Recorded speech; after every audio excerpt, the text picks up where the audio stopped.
Championships, live from Red Lodge. Welcome back to Red Lodge for day 2 of round 2 in the 2017 FAB-Racing British Mini Bike Championship. We're just about to come onto the circuit for the first racing of the day. For those of you just joining us, we've had a warm-up session for each of the categories this morning. An opportunity for the riders to just refresh their memories of this circuit after, of course, the opening round of races yesterday afternoon. And as we go through each class here today, we will take a look at where that first race left them in terms of the championship. As I said, the first race of the day due out onto the circuit. It's the AC40 Rookies with Harrison Crosby, yesterday's winner and pole sitter after top performing in qualifying. Alongside him will be Sullivan Mounsey, who suffered a DNF yesterday. He sits on P2 on the grid. Luca Hopkins, P3, occupying the second row alongside Jamie Woodcock, the current championship leader, who sits on 90 points overall. He finished runner-up in yesterday's race number 1. The third row of the grid, Saffron Watley, who finished 5th yesterday, sits 6th in the championship overall, alongside Ethan Sparks, who sits 5th, 1 place ahead of Saffron Watley in the points and 7 points clear. 4th place, yesterday's result for Ethan. And watch out from the 4th row of the grid for Orlando Phillips, who finished 3rd, having worked his way through from 7th on the grid, and he currently sits 2nd in the series points overall. He needs to try and get the better, of course, of Jamie Woodcock, who is the current championship leader. And that 13-point gap, of course, between the two of them, that's what Orlando Phillips will be looking to narrow. But at very least, if he can't narrow that gap, then he will be looking for some kind of damage limitation to get as close to Woodcock as possible, bearing in mind that Jamie Woodcock on the number 17 bike will be starting on P4, and Phillips on the number 27 bike will be starting on P7 on the grid, on the 4th row of the grid. So with a lot of work to do to make up position from that 4th row. And not least because the two riders directly in front are also among the top performers in the championship. 5th and 6th positions, Ethan Sparks and Saffron Watley. Harrison Crosby then will probably start as the favourite, the only one of the top 3 on the grid to have finished on the podium yesterday. So in theory, he does have a bit of an advantage, having finished top in qualifying. He also finished top in the warm-up session, but only by a mere fraction ahead of Luca Hopkins, who was 2nd fastest in warm-up, and 3rd fastest in warm-up was Sullivan Mounsey. So clearly, the top performers on the grid are the riders with the outright pace. And we'll see if they can make that last over a race distance now, with race number 2 coming into line. Already up into P4. On the grid is Jamie Woodcock, the current championship leader. Took 2 race victories out of 2 in the early stages in Landau. Just missed out in race number 3 to Orlando Phillips. We've had 3 different race winners in the 4 races so far in this AC40 rookie class in the 2017 season. Jamie Woodcock has only dropped 10 points with 2 race victories, backed up by 2 second places, starting from 4th position, as I said, on the grid.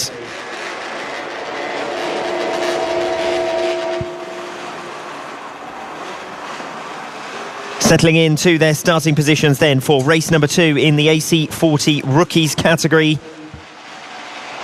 Yesterday's top performers mixed in with the top performers in warm-up, who were also the fastest over single lap pace in qualifying. Can they maintain that pace over a race distance? We'll find out as we prepare to get underway with the first race of the day. Great start from Jamie Woodcock. The others were caught napping, and it's Woodcock who comes through from 4th position on the grid to lead them around the first turn. And well, it looked as though the riders might have been caught out slightly there.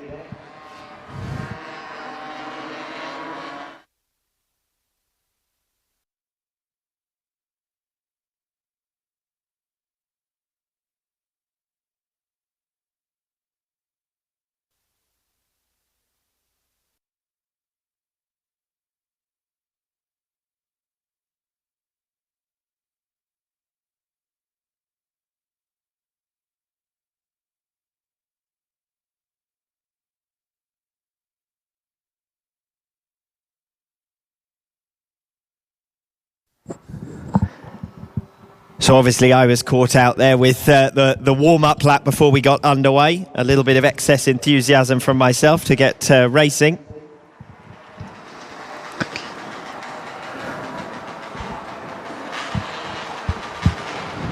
And now finally we settle in to our grid positions for race number 2. Well, if Jamie Woodcock does get away as fast as he did on the warm-up lap in the actual race, he'll be delighted with that.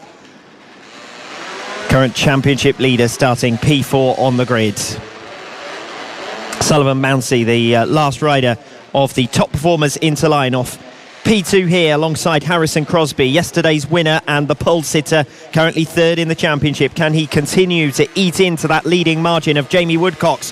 He sits P4 on the grid, some edginess from third off the line from Luca Hopkins, but he's made a good fist of it and gets the better of Sullivan Mounsey briefly down to the first turn. Also moving through, it's Jamie Woodcock, so Mounsey dropping back from second to P4. He's trying to recapture that third place from Jamie Woodcock, who holds on to it for the moment, and coming now around 180. The top 5 or 6 all closely packed together, and a potential position change actually for P5 as they go side by side through the left-hander and up Oak Tree towards that everlasting left-hander at the top end of the circuit that leads into the S's. Still close for 5th and 6th positions. That's the tightest battle at the moment. But, well, a good break from Harrison Crosby doing what he needed to do, but a disastrous start for Sullivan Mounsey, who suffered a DNF yesterday, came straight back on the pace in the warm-up session, but has dropped back initially in the early stages of the race. It's actually moved back through now by the looks of it to third position ahead of Jamie Woodcock, who's dropped back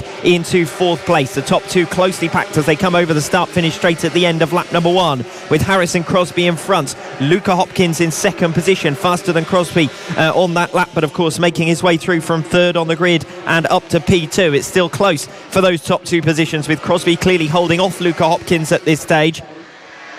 Seen a couple of manoeuvres from riders up the inside coming off 180, just staying tighter and then trying to sweep around the outside coming through the left-hander. Hopkins certainly made a move to the inside, but didn't have the acceleration to get alongside Crosby, who still leads the way. It's Harrison Crosby then in front ahead of Luca Hopkins in second. Sullivan Mounsey was the big loser off the grid, dropping down to 4th position, but then recovering third at the expense of Jamie Woodcock, the current championship leader, sitting in 4th position, as they work their way down towards the bottom end of the circuit once again. That gap between the top 2 narrowing as they come to the end of lap number 2, and in fact the top 4 altogether are pretty closely packed, with Ethan Sparks now moving up with a new fastest lap of the race and getting the better of Jamie Woodcock to move into P4. So it's Crosby in front, Hopkins in second, Mounsey in third. Ethan Sparks is trying to go with the front 3 and drop Jamie Woodcock, who sits in 5th position. Orlando Phillips hasn't made the immediate impression off the grid that he did in the opening race of the weekend. Remember, starting from 7th, he has worked his way up though into 6th position, where he sits ahead of Saffron Watley, who started directly in front of him on the grid, on the 3rd row of the grid, and from P5. So Phillips has already made up 1 position, but in terms of the championship, you're looking at 5th and 6th in this race. Jamie Woodcock and Orlando Phillips, who were separated by around about half a second as they came over the line at the end of lap number 2. Coming around to complete the 3rd lap of the race, and we have a red flag situation around Senna, so that's going to call a premature halt to this one.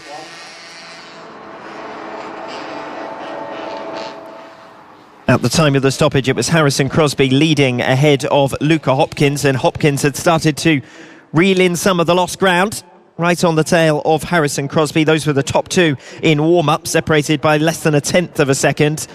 And they were separated by little more than that as they came over the start-finish line at the end of lap number 3, before being greeted by that red flag, of course, coming around Senna, the first complex of the circuit here at Red Lodge. 3rd position was Sullivan Mounsey, who dropped back from P2 on the grid to 4th, recovering then 3rd position. Jamie Woodcock had started well up into 3rd place on the opening couple of turns, but then relegated to down to 5th, with Ethan Sparks coming through. So at the time of the stoppage, it was Crosby, Hopkins, Mounsey, Sparks and Woodcock in that order.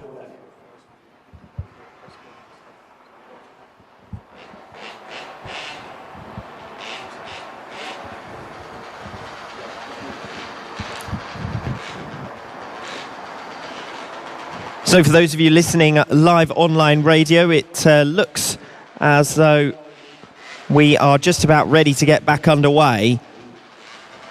We did have a stricken rider on the circuit, which was of course the cause of the stoppage, but back up to their feet now.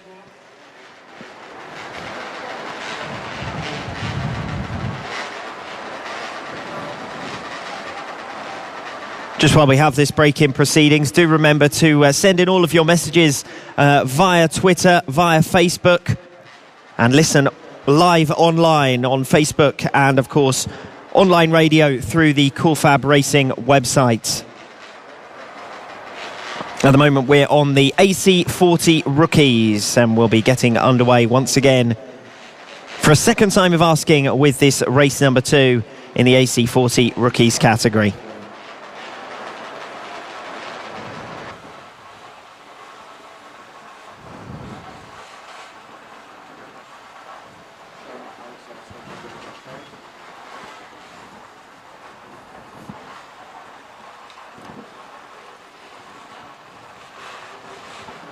Well, still waiting for further updates, of course, about the restart here.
The FAB Mini Bike Championships, live from Red Lodge.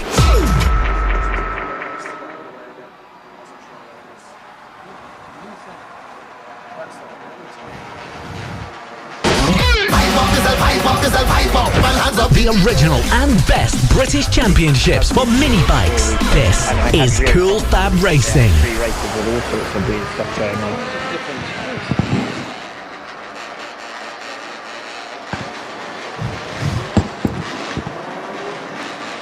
Okay, lining up for a second time of asking then in race 2 in the AC40 Rookies.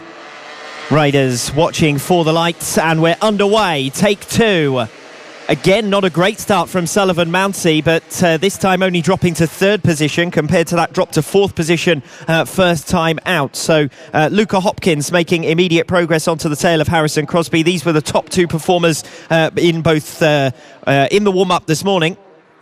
And they were the top 2 at the time of the stoppage, of course. At the time of the stoppage, they were separated by less than a tenth of a second as further back through the order, Jamie Woodcock losing a position there. That's bad news for him in the context of the championship. Of course, our current series leader, who's only dropped 10 points in the opening 4 races put together, but is dropping through the field in this one, just as he did in the initial running of race number 2. It's not been a great start to the Sunday for Jamie Woodcock. The top 2 breaking clear, and then separate races going on for 4th and 5th positions at the moment. But it's Harrison Crosby who is going to lead at the end of the opening lap. Crosby in front then with a narrow advantage over Luca Hopkins in 2nd place. Sullivan Mountsie was the rider to drop back on the opening lap. Ethan Sparks moving straight back into 4th position as he did in the opening staging of this race number 2 at the expense of Jamie Woodcock, who was briefly under pressure from Saffron Watley but held on to that 5th place. Holding back, though, the traffic behind by the looks of it at the moment. Saffron Watley in 6th position. And then James Rose Jr., who is just behind in P7, having got the better of Alfie Davidson on that opening lap. Working our way around the top end of the circuit through the S's and towards the Simpson Straight. Harrison Crosby in front then. Luca Hopkins in second position. Sullivan Mounsey in P3, and the front four all going together. Pretty closely packed on the circuit, with Jamie Woodcock, as I said, holding back progress of Saffron Watley and James Rose Jr. behind. The front four going together, and actually Harrison Crosby slowing down there, going down into turn number one, loses the position. Luca Hopkins comes through. Crosby then back around the outside and somehow manages to get across to the apex and hold it up through the chicane. And talking about holding up, it's Jamie Woodcock holding back Saffron Watley in a separate race at the moment for P5. Close battling for positions 1 and 2. Luca Hopkins did well to get down the inside into turn 1. Crosby just seemed to cut his own momentum into the first turn, but coming through Senna, he managed to get back around the outside of Hopkins and is now trying to stretch his advantage down through the S's. That long sweeping left-hander that tightens and doesn't offer too many overtaking opportunities unless the bold are willing to go all the way around the outside and then have the inside for the following right-hander and on to the Simpson Straight. It's going to be Harrison Crosby who will still lead at the end of this lap, with Luca Hopkins tucked in second place. Sullivan Mounsey up with him in third, and fourth position is with Ethan Sparks. Again, it doesn't look as though Crosby's got too much pace at the end of this start-finish straight, but this time he was smart enough to go to the inside and force Luca Hopkins to tuck in behind him once again, and Hopkins has then run wide through the twisty infield section and down towards 180, dropping back a little bit. Still not much comfort for Harrison Crosby out in front, ahead of Luca Hopkins in second. Third is still with Sullivan Mounsey. Ethan Sparks in there as well. The top four separated by less than a second as they went over the line at the end of the last lap, with Harrison Crosby and Luca Hopkins both setting new personal best laps and trying to break clear slightly of Sullivan Mounsey and Ethan Sparks. And indeed on this lap as well, it looks as the top two are starting to pull away here. Harrison Crosby moving to try and block. It's Luca Hopkins who clearly has the pace advantage, but can he make it count with an overtake and try to take the race lead here? Hopkins, who was second fastest in the warm-up this morning, has some ground to make up after a non-scoring ride yesterday in the series overall. Came into this weekend in fifth position after two double-figure scores in 3 races in Llandau, but has certainly found an extra turn of pace this weekend here at Red Lodge.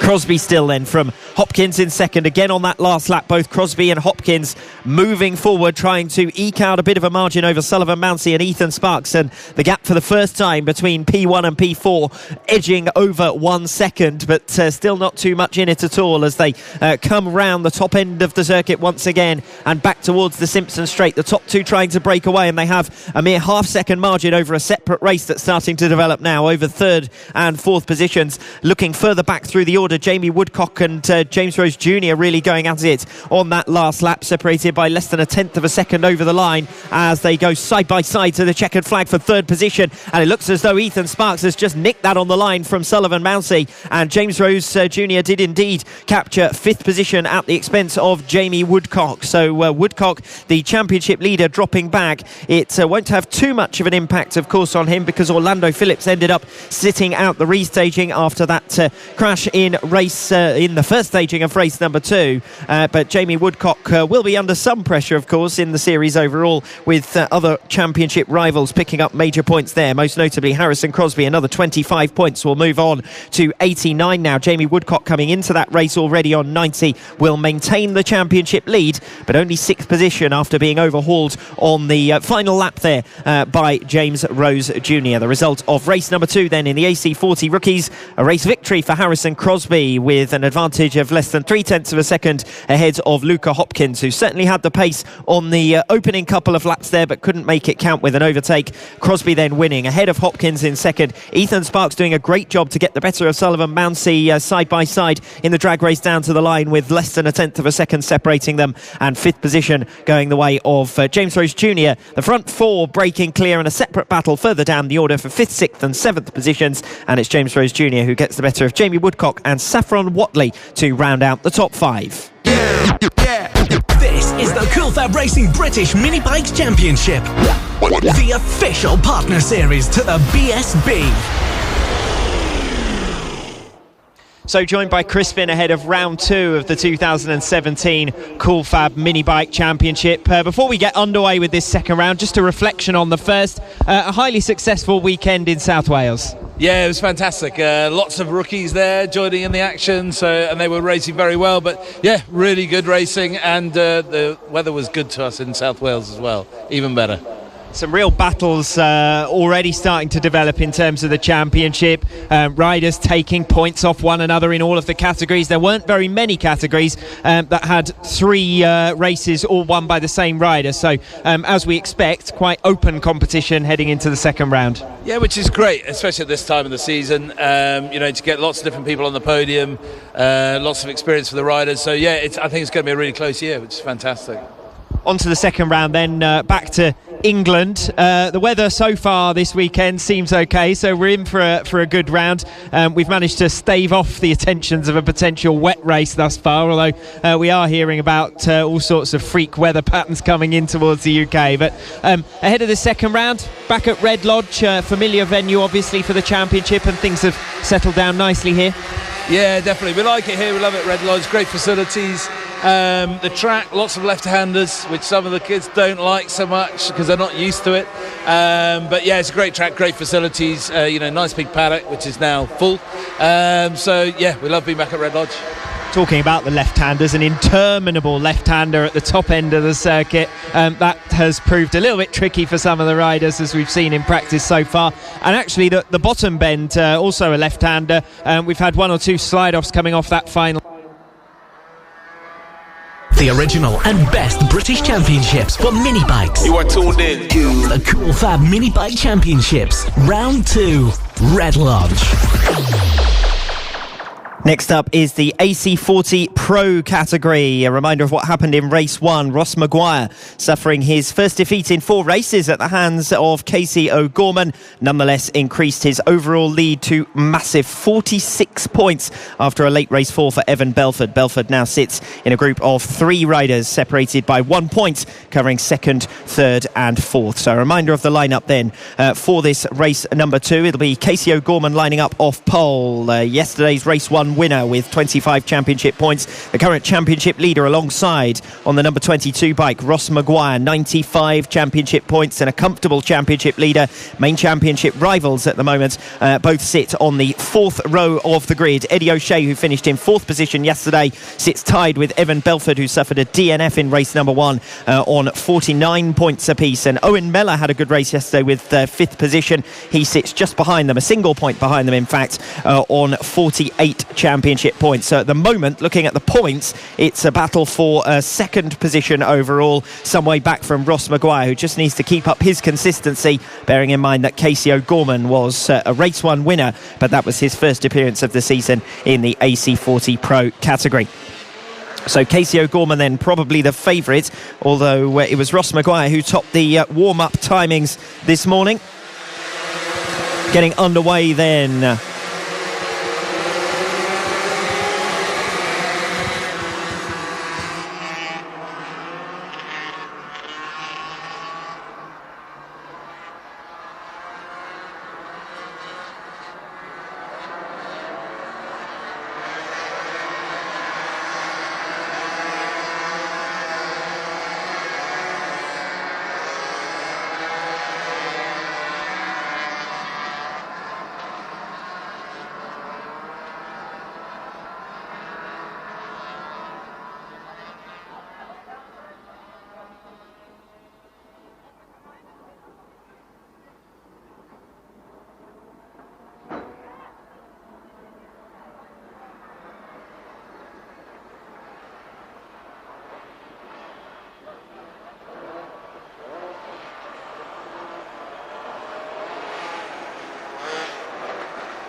So warm-up lap complete, and here we go then for race number 2. A reminder of what I was just saying. Casey O'Gorman and Ross Maguire off the front row, the favourites, the top 2 yesterday. 3rd position directly behind them, Johnny Garners, who finished in P3 in race number 1.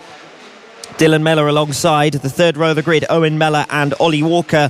Row 4, Eddie O'Shea and Evan Belford currently tied for second in the championship overall. Sandy Horn and Emmanuel Brinton on row 5, rounding out the top 10 runners as they watch the lights and get underway. Not a great start from Ross Maguire, who has to cut across to the inside to try and block out Johnny Garnes, who moves through nonetheless. They're side by side coming in through centre, and it looks as though Ross Maguire managed to recapture that position after a pretty poor getaway from P2 on the grid, fighting his way back through. That's enabled Casey O'Gorman to make the break up front. It's O'Gorman who leads then from Ross Maguire in second, third position with Johnny Garnes. They're back in the positions that they were in race number 1.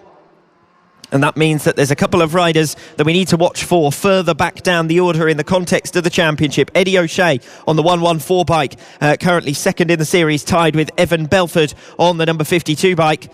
We'll see which way around they come over the start-finish line at the end of lap number 1. So it's Casey O'Gorman in front then, blasting almost a second clear of Ross Maguire in second. Third with Johnny Garnes, as I said. Owen Mellor, the rider to make progress on the opening laps, up to P4, with Ollie Walker rounding out the top 5. And it was Eddie O'Shea dropping back on lap number 1 from 7th position down into P8. Evan Belford then getting the better of Eddie O'Shea. They were side by side, of course, off the line. They're tied in points in the championship, so that's quite an important race. Watching the battles up front, those riders are all spreading out quite quickly, and a race is starting to develop over 3rd, 4th and 5th positions. So that's probably the portion of the circuit to watch at the moment as the leaders come back towards the Simpson Straight, watching for 3rd, 4th, 5th and 6th positions, who are all going more or less together. Johnny Garnes with a slight advantage over the next pack of 3 riders that's being joined at the back there by Evan Belford and Eddie O'Shea. Garnes, Mellor, Horn, Walker, Belford, O'Shea in that order. Sandy Horn having got the better of Ollie Walker on that last lap for P5, coming to the 180 once again, and it's 3rd, 4th and 5th positions that are the closest still, with Owen Mellor trying to make progress after a 5th position finish in race number 1, sitting up in 4th position at the moment, with Sandy Horn also coming through the field, having started back in P9, the biggest riser of the race so far, up in 5th position, and they're side by side into the top turn over what looks like 4th position. Yes, 4th and 5th positions. So we'll see if either of those positions have changed as they come back towards us in our home straight commentary position. It's 4th and 5th positions that are the closest at the moment.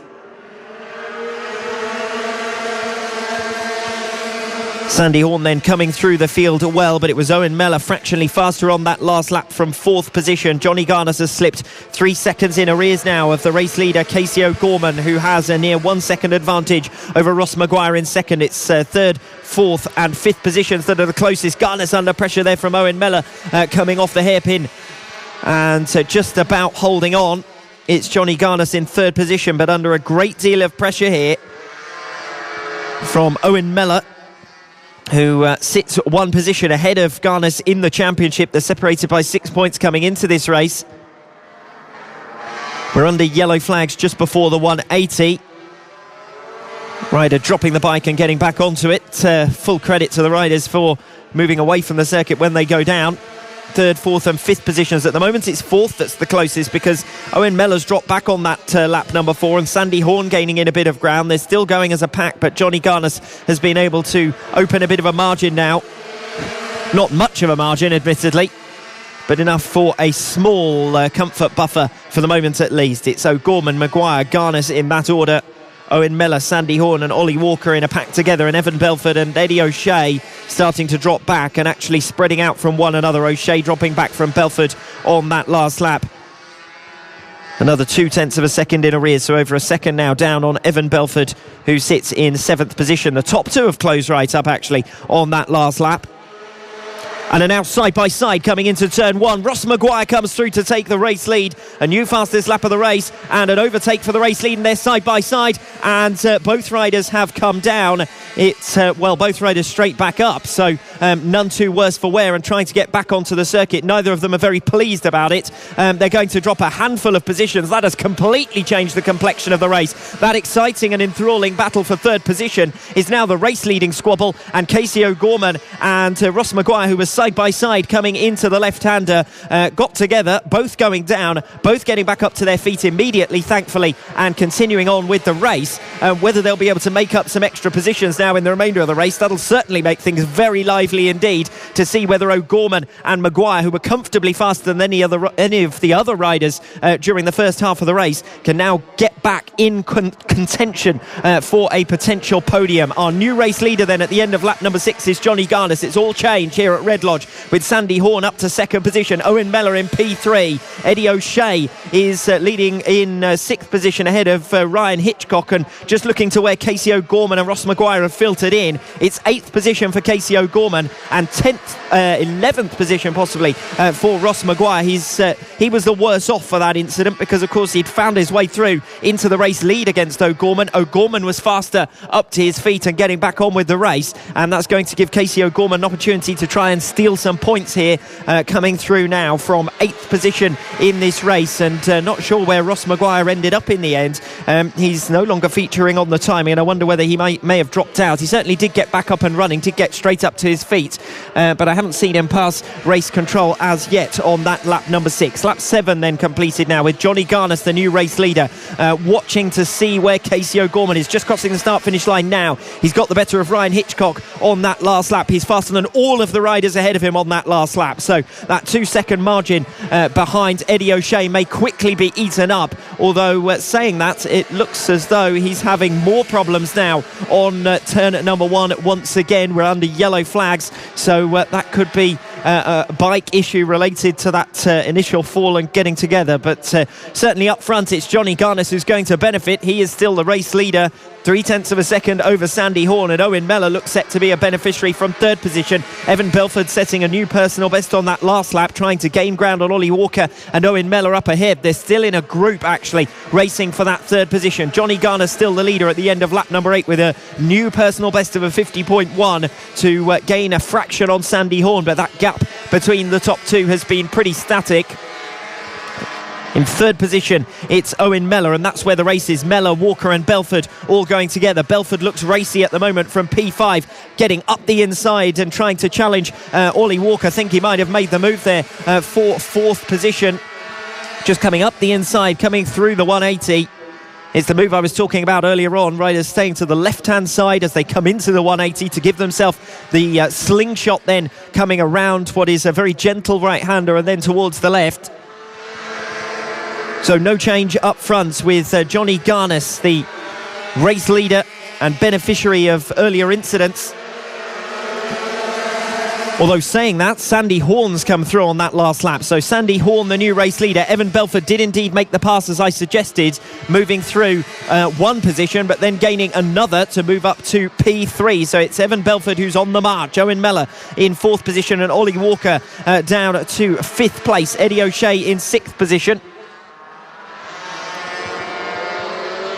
So Johnny Garnes looked all set to take advantage of falls from the top 2 in the race to move through for the race lead, but it's Sandy Horn who eventually found a way through. Curse of the commentator, because I said the gap was static at 0.3 of a second. It was right up until that last lap number 9, on which Johnny Garnes was overhauled almost a second slower than Sandy Horn on that last lap, inexplicably dropping off the pace, Johnny Garnes, and it's Sandy Horn who will take the checkered flag ahead of Johnny Garnes in 2nd. Evan Belford with a good ride to capture 3rd place after sitting in 7th position at one stage there, and of course starting 8th position on the grid, having been a non-finisher in race number 1. That's a really good result for Evan Belford in the context of his championship, with Eddie O'Shea, who was level with him on points coming into that race, 2 positions further back. So it's O'Shea who rounds out the top 5, at some distance back from the top 4 in the end, but the top 4 were all highly competitive. Sandy Horn, Johnny Garnes, Evan Belford and Ollie Walker.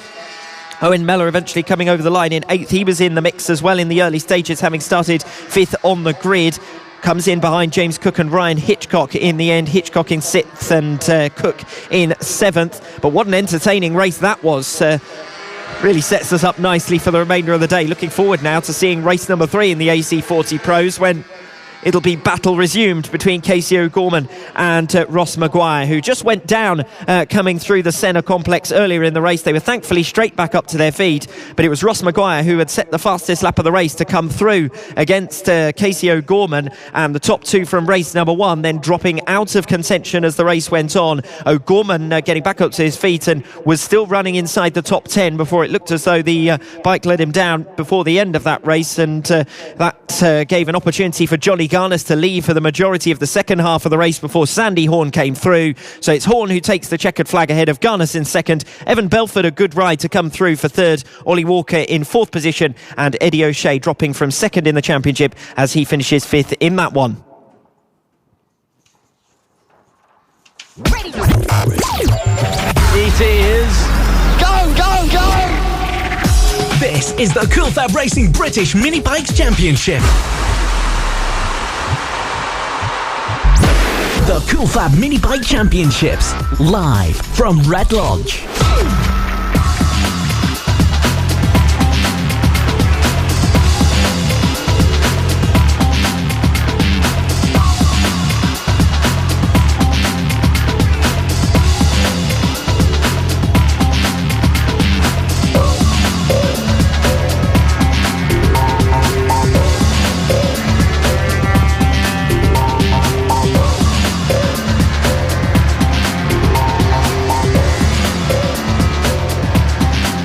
Onto the circuit now to form up for the senior mini motos. Race one was characterised by battles for third and fifth positions, with Will Howarth taking a somewhat comfortable fourth win out of four for 2017, and Richard Holmes-Williams in an isolated second.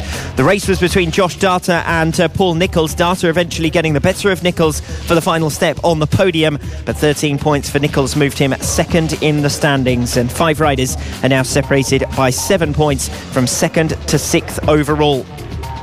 So it looks as though the championship fight is for second, certainly as things stand, and that may also turn out to be the main race in this one, race number 2 in the senior mini motos.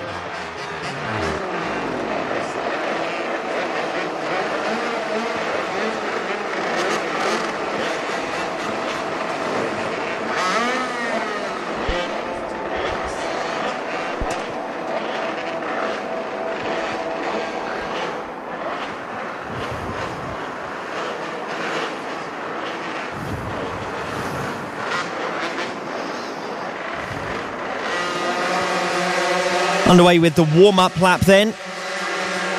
Top two on the front row will be Will Howarth on the number 96 bike and the 126 Richard Holmes-Williams. They finished 1 and 2 yesterday. Josh Darter, who finished third in race number 1, starts on P3, currently 6th in the championship standings. But as I said, 2nd to 6th all pretty closely packed together, and another good result like that one here for Josh Darter would move him into second in the championship potentially overall. His nearest rival in the series standings, and his nearest rival yesterday certainly was Paul Nicholls, who finished in 4th position, but the two were swapping and changing positions throughout race number 1. Nicholls sits second on 50 points, Darter in 6th on 43, so you can see how easily things could all switch around here. Howarth and Holmes-Williams off the front row then. Second row of the grid, Josh Darter and Justin Bainbridge. Third row of the grid, Paul Nicholls and Ryan Grant. Fourth row of the grid, Andy Whedon and Matt Birkin. And rounding out the top 10, Nick Bennett and William Birkin. Now, Nick Bennett sits in 5th in the championship point standings on 44, but he comes into this one 4 rows back from Josh Darter, who sits 6th in the championship points and 1 point behind him. So plenty of change possible in the championship standings in the senior mini motos as we get underway with race number 2, and we're, as we were, away in the top 3 positions. Howarth, Holmes-Williams and Darter in that order, watching for Paul Nicholls to see if we're going to have a renewal of that exciting race from yesterday over 3rd position. It certainly looks like it on the evidence of what we've seen so far.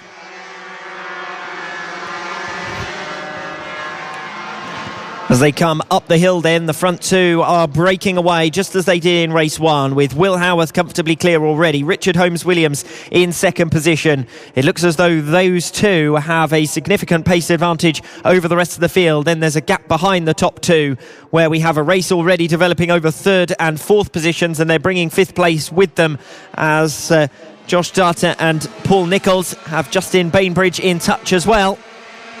It's Howarth, Holmes-Williams, Data, Bainbridge and Nicholls. So Nicholls moving up into attack mode now on the tail of Justin Bainbridge, who sits in fourth place.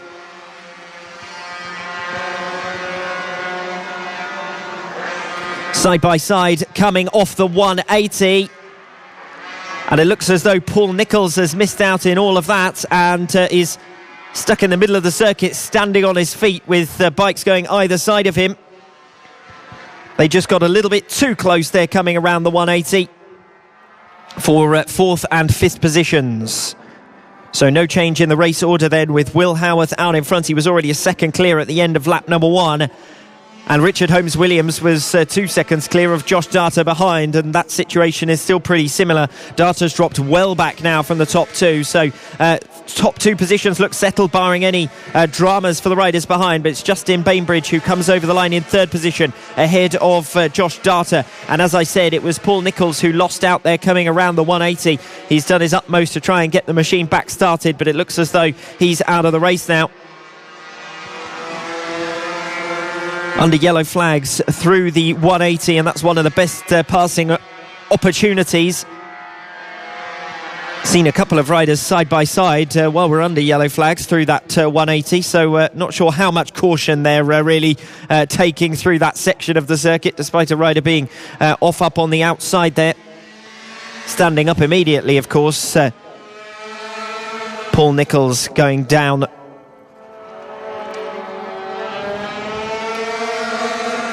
Race still for third position as it was in race number one, but it's two different riders contesting it. Josh Data versus Justin Bainbridge, and it's Data who has the position at the moment. This will be good in terms of his championship, as I said. A real opportunity for him to move second in the total points, and an even bigger opportunity now that Paul Nicholls is out of the race. And it's Josh Data who sits in P3 with Justin Bainbridge in fourth position. Nicholls had tried the inside line coming off the 180 and tagged front wheel with back and went down and couldn't get the machine back going again, and is now out of the race. But they're side by side for third position, and it's still third place just as it was in race number one that's providing the best entertainment. But it's Justin Bainbridge who's performing better this time in race number two than he did in race number one, and they're side by side coming back towards us in our commentary position and coming around Paddock Bend. Again, it looks as though it's Justin Bainbridge who has the position ahead of Josh Data, and that's as it pans out as they come across the start-finish line. A tenth of a second separating them, with Bainbridge on the number 11 machine in third, and Josh Data relegated back down to fourth position. But the two have been swapping and changing all race so far. They're well back now. They're 12 seconds back from the leader, Will Howarth, after 4 laps. So that's the extent of the pace difference between Will Howarth and the chasing pack. Richard Holmes-Williams is doing his best to keep with them, but already 5 seconds in arrears. 7 seconds further back then it's Justin Bainbridge with a new personal best on that last lap of 51.9 ahead of Josh Data in fourth position. Then there's a separate race further down the order for fifth, with Ryan Grant gaining ground on Nick Bennett, who sits in that fifth position at the moment. And new personal best for riders in 5th, 6th, 7th and 8th as they all try to improve their position and ranking out on the circuit. Again, they're close for third position, but this time it's Josh Data who comes over the line ahead of Justin Bainbridge. Bainbridge then cutting back through up the inside, coming into centre, and they're going to go through the technical infield section of the circuit now here at Red Lodge, and it's Justin Bainbridge who is ahead. Can Data get the move done coming off the hairpin? The answer to that is no. Has to follow Bainbridge through, and it's still Justin Bainbridge who sits in third position ahead of Josh Data in P4. Nick Bennett up in fifth position. This is an improvement on race number one, when Bennett was a non-finisher. I was unable to add to his championship points total of 44. He looks set to slip further back down the order here, although may gain from the retirement of Paul Nicholls. So we'll wait and see once all of the points are added up at the end of this one race number 2. But Bennett in a somewhat isolated 5th position at the moment, as I watch further back around the circuit to see for that 3rd and 4th position battle. It was Data who had it last time coming over the line, but by less than a tenth of a second, and Justin Bainbridge seems to have recaptured the position to my eyes. It looks as though Data has a bit of a pace advantage down the straights, but it's Bainbridge who then cuts back through. So Justin Bainbridge then recapturing the position as they headed towards Senna to take 3rd place ahead of Josh Data. Both Data and Bainbridge setting new personal best laps on that last lap. They're trying to gradually ramp up the pace as this race goes on. Bainbridge in the position at the moment, but Data trying to pull alongside as they come back towards Paddock Bend. Bainbridge moved to block, but then runs wide because of it, and that gives Data the inside run once again. And as I said, Data seems to have the pace advantage coming off the turns, but going into them, it's Bainbridge who has the speed, and there he goes, cutting his way back through once again. Excellent racing for 3rd position. Bainbridge runs wide. The racing line is with Josh Data, but Bainbridge then moves the block through the chicane. That's going to see him run wide coming off the 180, but Data not able to get the power down early enough to pull back alongside, and still it's Bainbridge ahead of Data, but Data's had a good couple of goes at taking that position. Finished 3rd with a last bend lunge on Paul Nicholls in race number 1, and looks set for 3rd position once again if he can get the better of Justin Bainbridge. Bainbridge, though, for the moment has it. It's Howarth in front, comfortably clear of Richard Holmes Williams in P2, almost 10 seconds back now. Justin Bainbridge still running in 3rd, but I can't see Josh Data coming back towards us here. Seems to me as though Nick Bennett has moved through up into 4th position, and that's borne out on the timing as well. So Josh Data dropping down to P5. I'm not sure what happened there. It happened at the top end of the circuit, out of our line of sight here in our home straight commentary position, but Data's dropped 2 places. Bainbridge now in an isolated 3rd. The podium positions look decided with Howarth, Holmes Williams and Bainbridge in that order, and we'll see if Josh Data can rediscover the pace that enabled him to really fight with Justin Bainbridge and now go after Nick Bennett, because Bennett has a decent advantage as they come up Oak Tree and towards the S's at the top end of the circuit, the very limits of the circuit here at Red Lodge. And the race now, you would expect, is over 4th position, and a question of whether Josh Data can reel in that 1 second deficit that he suffered after dropping back from P3, and a fight with Justin Bainbridge and into the arrears of Nick Bennett, who sits in 4th position. Into the last lap now. Data hasn't really been able to gain any ground, in fact slower than Nick Bennett on that last lap, and there was almost half a second slower actually. So a second in arrears now of Nick Bennett, and Data seems just to be nursing the machine home after whatever one went on there dropped him back from P3 to P5, and he seems to be dropping further back now, although behind him Ryan Grant then getting into difficulty, so I think that's ended the battle for 5th position as well. So it should be Will Howarth who comes home to take the checkered flag, 11 seconds clear of Richard Holmes Williams, who's 2nd over the line, waiting for Justin Bainbridge to come around. He's delighted with that, celebrating with a bit of a fist pump as he comes over the line in P3, and waiting for Nick Bennett to come around now, which he does.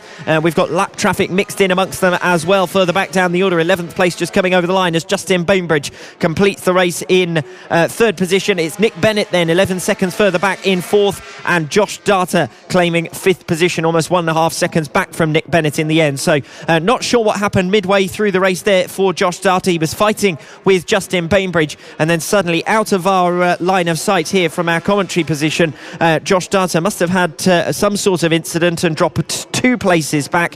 He was then a second in arrears of Nick Bennett, but far from being able to gain in any ground, he actually dropped back. And of course the race was also characterised by the earlier retirement of Paul Nicholls. So there was a 3-way fight for 3rd position between Bainbridge, Data and Nicholls. Nicholls going down, leaving it a 2-horse race between Bainbridge and Data. Data then getting into difficulties as the race went on, and it is Bainbridge who holds on for a good result in race number 2 and 3rd position. We're now the official partner series to the BSB. This is Cool Fab Racing.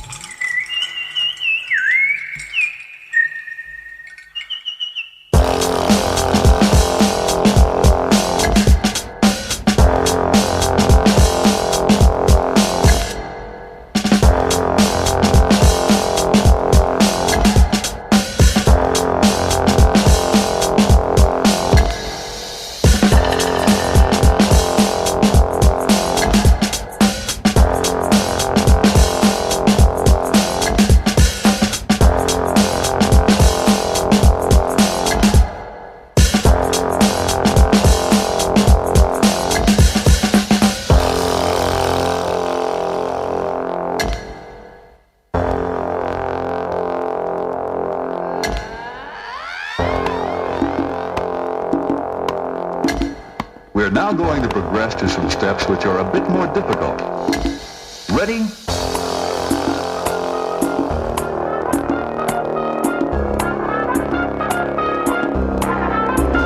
And begin. Dipping into Facebook and Twitter, please do keep your messages coming. Scott Ogden is supporting Harvey Claridge by the looks of it. We're getting you to post online as to who you're following, who you're supporting here today. So if you are in the paddock, then drop us a message on Facebook. Of course, I'm sure you're already listening live online radio, and of course, or live online on Facebook as well. Joe Kirsch and Shona Howe also wishing luck. And we're pleased as well to be joined by Bennett, who have posted up on our Twitter that they are meeting the race stars of the future, and that's very much what we have seen so far here today. Some highly entertaining scraps for various positions in different classes here today. Now we're moving on to the Junior LC40 category. Reminder of what happened in race number 1. Casey O'Gorman took a second win in 4 races to assume the championship lead. Aidan Davey and Ross Maguire, the other riders to have been on the podium at all 4 races so far, and they remain very much in contention for top spot in this championship. O'Gorman and Davey are separated by just 4 points for top spot coming into this one, race number 2. So the front row of the grids will feature Casey O'Gorman and Ross Maguire, the top 2 line astern from yesterday's racing, and in fact the top 5 from race number 1 feature in the top 5 positions on the grid, so we should be in for some entertaining racing. 4th on the grid, Bailey Stewart Campbell, who finished 4th in race number 1 and sits 4th in the championship standings as well. 5th place Declan Connell and Evan Belford behind in P6. O'Gorman, the championship leader, on 90 points at the moment, ahead of Aidan Davey on 86, who sits directly behind him on the grids. Underway with our warm-up lap, and then we'll settle back in on the start line and get underway with racing. So the riders to watch out for in terms of the championship fight at the moment are Casey O'Gorman, who starts on P1, and Aidan Davey, who starts on P3, separated by just 4 points overall. Ross Maguire finished between them in race number 1, and that gave the championship impetus to Casey O'Gorman, because prior to that and during the weekend in Llandau, it was Davey and O'Gorman who shared the top 2 positions in each race. Maguire getting in amongst that in race number 1 enabled O'Gorman to move into top spot in the championship. See if Ross Maguire can make any further impact against Aidan Davey and Casey O'Gorman in this one, race number 2, sitting 3rd at the moment in the championship standings on 68, ahead of Bailey Stewart Campbell, who sits 4th on 52.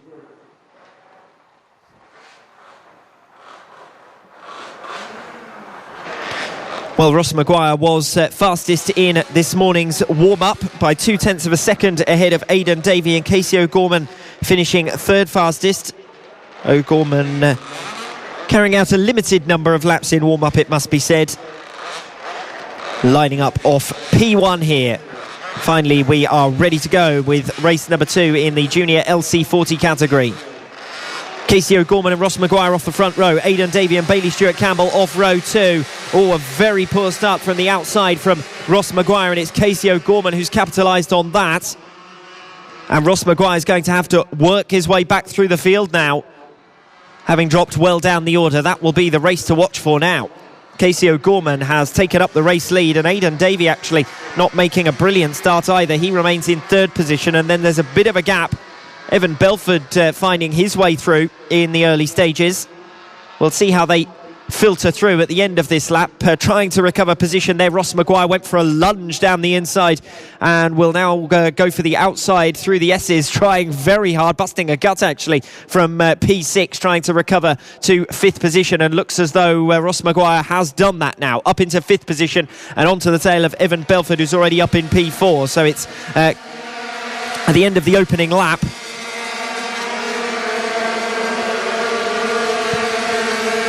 All the way down in 5th position, Ross Maguire, having started P2 on the grids.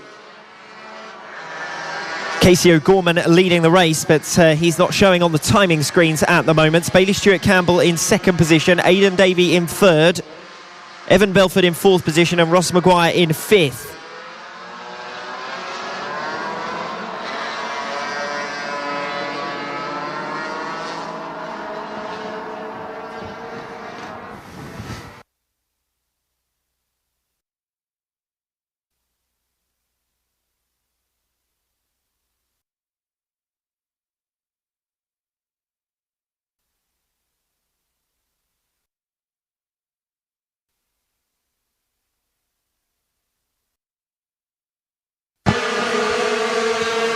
Closest fight at the moment is for P3 on track between Aidan Davey and Ross Maguire. Maguire clearly being released now, having got the better of Evan Belford. Belford in fifth position and leading a separate group then, because we've got a good race on for P7. Sandy Horn trying to come through against Jaden Tuma at the moment. Watching them come back down the Simpson Straight and towards Paddock Bend, with Casey O'Gorman, the comfortable race leader now. Second, third and fourth all closely packed between Bailey Stewart-Campbell, Aidan Davey and Ross Maguire, who crossed the line separated by 0.4 of a second. A new personal best for both Stewart-Campbell and Davey. Davey gaining in 0.4 of a second on that last lap, is now right on the tail of second position. Casey O'Gorman is the leader, despite not featuring on the timing screens that you may be watching. Second, third and fourth positions are 1, 2 and 3 on the time charts. And you can see how closely packed they are visually on track, those of you present. As for those of you listening on the radio, you'll have to trust me that there is at maximum 4 bike lengths between these 3 riders. Half a bike length between each of them. Aidan Davey right on the tail of Bailey Stewart-Campbell, but also having to have eyes in the back of his head to hold off the recovering Ross Maguire. Held back slightly there, Aidan Davey coming onto the start-finish straight, and that's going to give Maguire the impetus as they come back down into turn number 1. Maguire's going to go for a move down the inside, has to back out of it at the last moment, sensibly doing so, because Aidan Davey was already committed to Senna, and there was no way through up the inside there. Now Aidan Davey makes the break, getting the better of Bailey Stewart-Campbell with a tighter run off the 180. Bailey Stewart-Campbell relegated to third. He's now going to come under pressure from Ross Maguire. This is excellent racing for second, third and fourth positions, and it's Aidan Davey making progress. Crucial that he does so in terms of the championship, with his main rival Casey O'Gorman sitting in P1 and pulling clear. O'Gorman in front, Aidan Davey in second.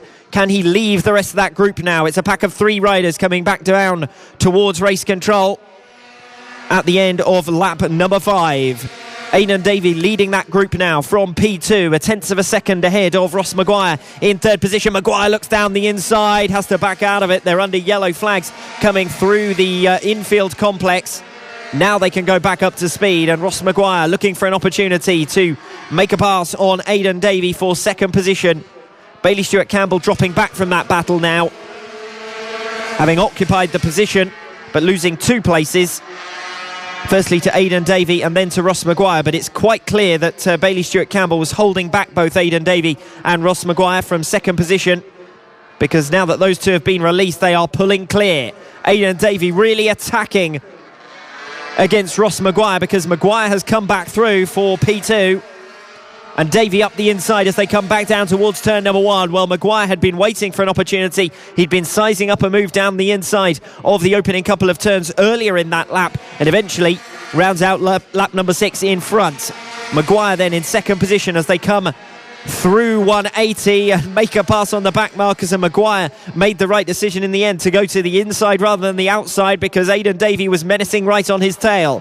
Second and third position separated by less than 0.2 of a second at the end of the last lap. Bailey Stewart-Campbell is trying to come back with them. A new personal best on that last lap, but still not good enough to gain in any ground. Half a second back now from Aidan Davey, who sits in third position. Bailey Stewart-Campbell set to miss out on the podium. The race is over second and third positions. Ross Maguire weaving as they came down the Simpson Straight to hold off Aidan Davey who sits in third position, still less than 0.2 of a second separating them. Maguire fractionally faster on that lap, but the timesheets only tell that story because he was able to hold back Aidan Davey, who seems to have the speed advantage for the moment at least. Maguire having come through from fourth position after making a very poor start from second on the grid and dropping well back through the field. He's made up positions brilliantly, but now can he hold on to the position that he's gained with Aidan Davey menacing on his tail? The race is over second position.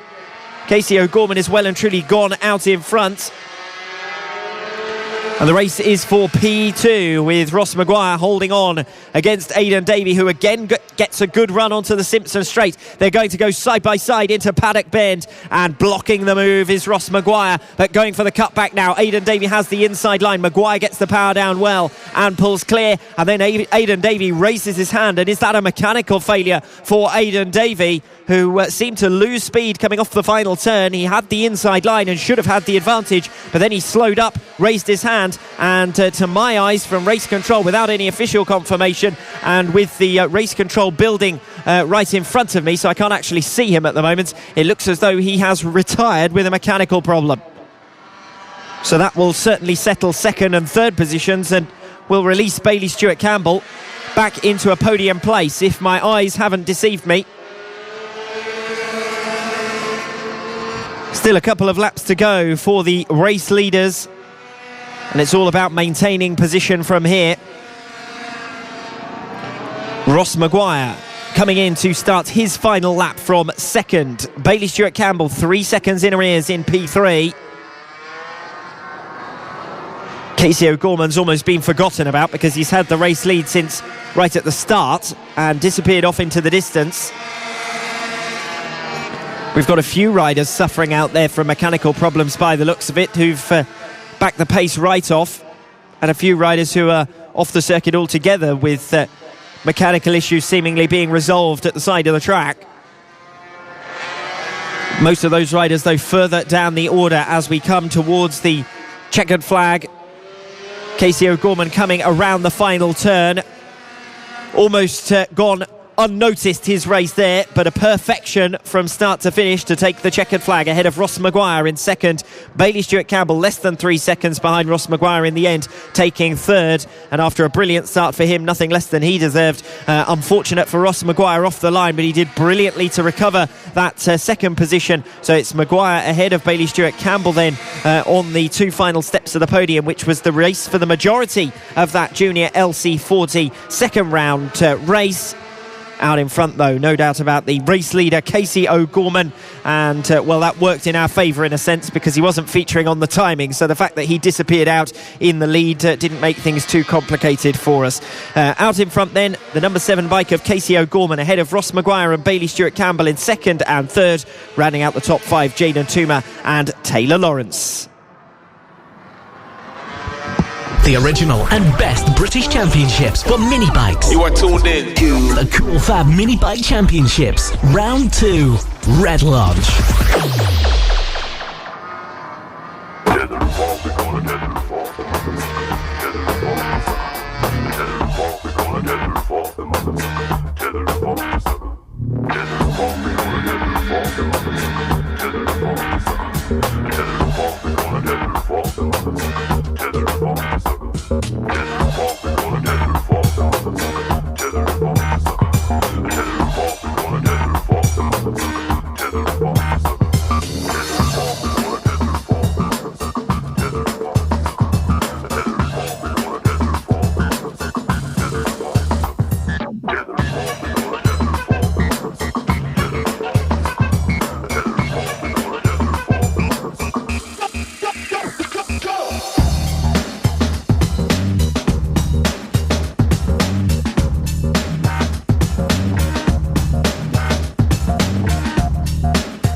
original and best British championships for mini bikes. You are tuned in to The Cool Fab Mini Bike Championships, Round 2, Red Lodge.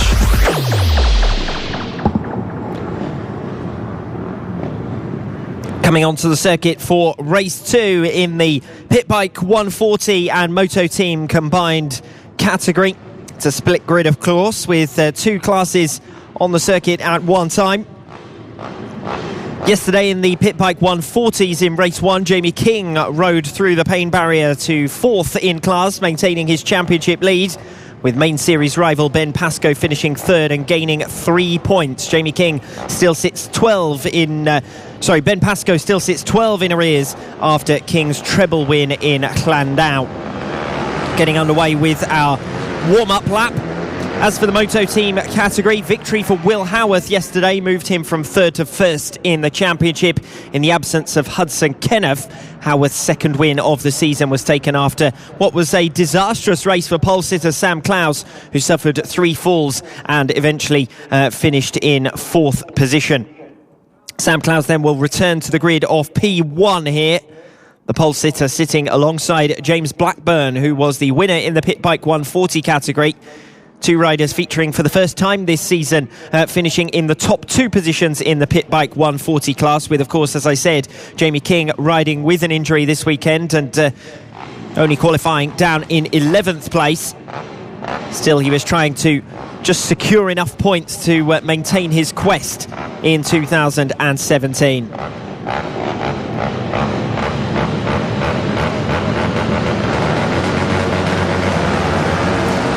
Getting underway then with race 2 in the Pit Bike 140 and Moto Team categories.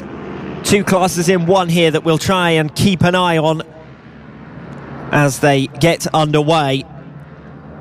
Looks to me as though Will Howarth has made an immediate break up into 2nd position, so not sure at whose expense that was, but it didn't look like Sam Clowes got away too well from pole position. It was James Blackburn who headed first to the first turn. Heading towards the end of the opening lap then.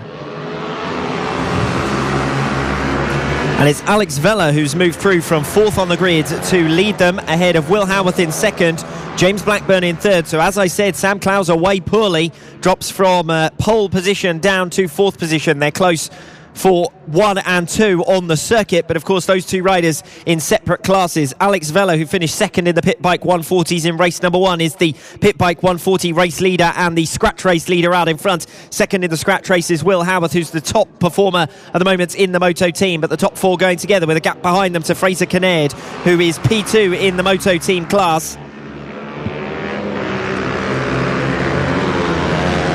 Still Vella from Howarth, from James Blackburn in 3rd. A new fastest lap of the race last time around from Will Howarth, a 34.6, which was just fractionally faster than Alex Vella, but less than 0.3 of a second between them. So there wasn't really too much wriggle room between them. Just in front of us here in our commentary position, Fraser Kinnaird has pulled out, by the looks of it, with mechanical difficulties.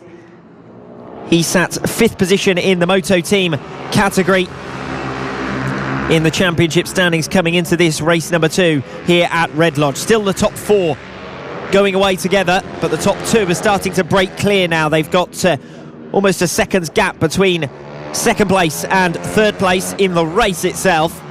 Now, bearing in mind that James Blackburn was the winner of the Pit Bike 140 race number 1 here at Red Lodge. He sits in 2nd in class, 3rd in the scratch race, behind Will Howarth, who sits in P2 in the race, but is mixed in with, 3 Pit Bike 140 riders in the top 4 positions.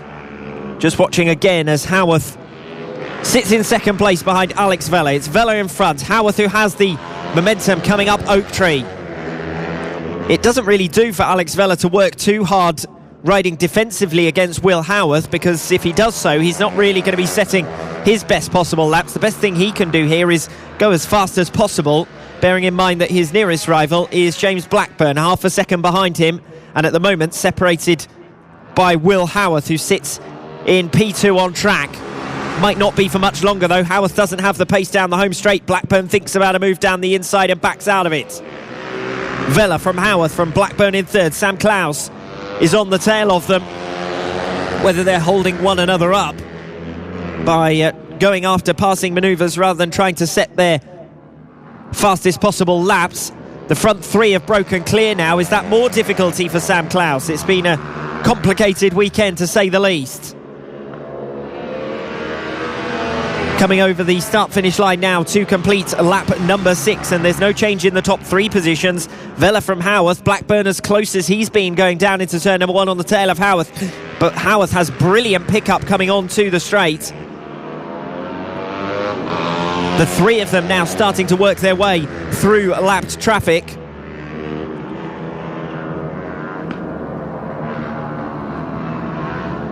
So we've got a group of 3 that are going together. Will Howarth still fighting after the outright race lead, but he is the leader in class in the moto team category nonetheless. It's Vella from Howarth and Blackburn. Blackburn again getting racy on the inside, and this time he moves up to the inside and almost alongside, but Howarth doesn't seem to know he's there and just slams the door shut anyway. Alex Vella spending all of his time coming up the straight, looking over his shoulder. Howarth is diving down to the inside of him once again. If Vella gets run off the racing line, that's going to make an opportunity for James Blackburn. The fight is for the top 2 positions in the pit bike 140 category that are separated by less than 0.3 of a second, but at the moment have Will Howarth getting in the mix as well. Through comes James Blackburn to move into P2 in the race. It's no change in terms of his ranking in the pit bike 140 category, but now he can go after Alex Vella, who's the race leader and the leader of the pit bike 140 class as well. It's Vella from Blackburn. Vella can't afford to look over his shoulder now. Blackburn has the momentum. They go either side of a back marker, side by side into the top bend, and still holding on for the moment at least, it's Alex Vella. Vella then in front from James Blackburn in second. This is the race down in front, and now they are separated by nothing at all. They had Will Howarth between them previously, but Howarth has dropped away. I'm not sure whether that was intentional, just to enable them to race their own race. They are, of course, a separate race, even if they are mixed in together. Howarth dropping a second back now from race leader Alex Vella, who's under all sorts of pressure from James Blackburn, who sits in second place. They've just dispatched a back marker, who now sits between them and Will Howarth, who is third in the race, top in the moto team category. Steve Ball is second in the moto team class. Ben Pascoe, meanwhile, is third in the pit bike 140s and sets a new personal best on that last lap to gain a little bit of ground on Will Howarth, who, remember, isn't in the same class.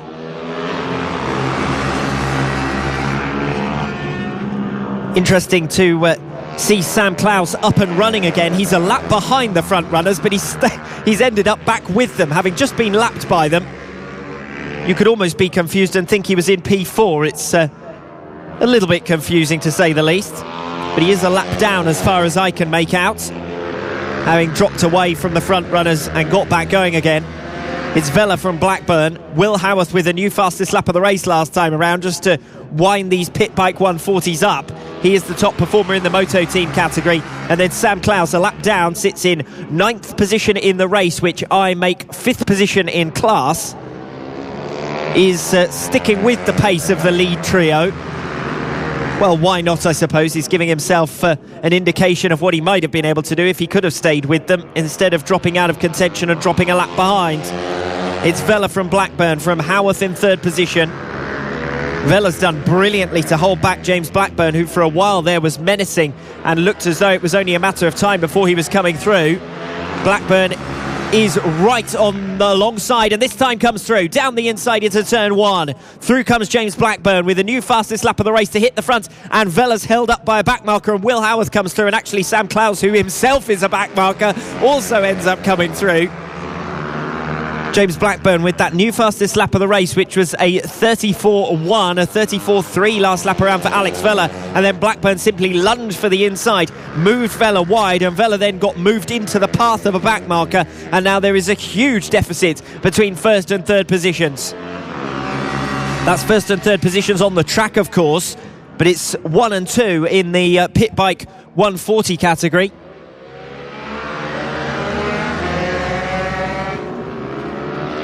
And is that Alex Vella that's gone down on the paddock bend? It looks as though it is.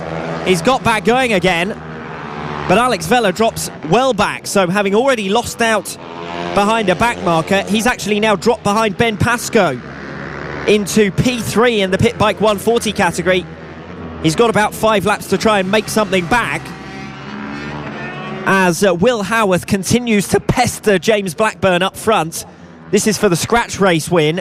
A new fastest lap of the race from Will Howarth. Howarth gaining ground. At one stage he was a full second back from James Blackburn in the fight for the race lead. What was the outright race lead? As Sam Clowes continues to lap round, although I'm just looking at the timing screens and he's dropped well back once again. Race leading struggle is between James Blackburn and Will Howarth. Another new fastest lap of the race from Will Howarth. A new personal best from James Blackburn, who's doing his best to hold him off. These two don't need to fight one another whatsoever because they're in separate classes. Ben Pascoe is third on track, just crossing the start-finish line now to enter his 16th lap. Ben Pascoe is second in the Pit Bike 140 category. Steve Ball is second on track in the Moto team class. He's fourth on the circuit overall.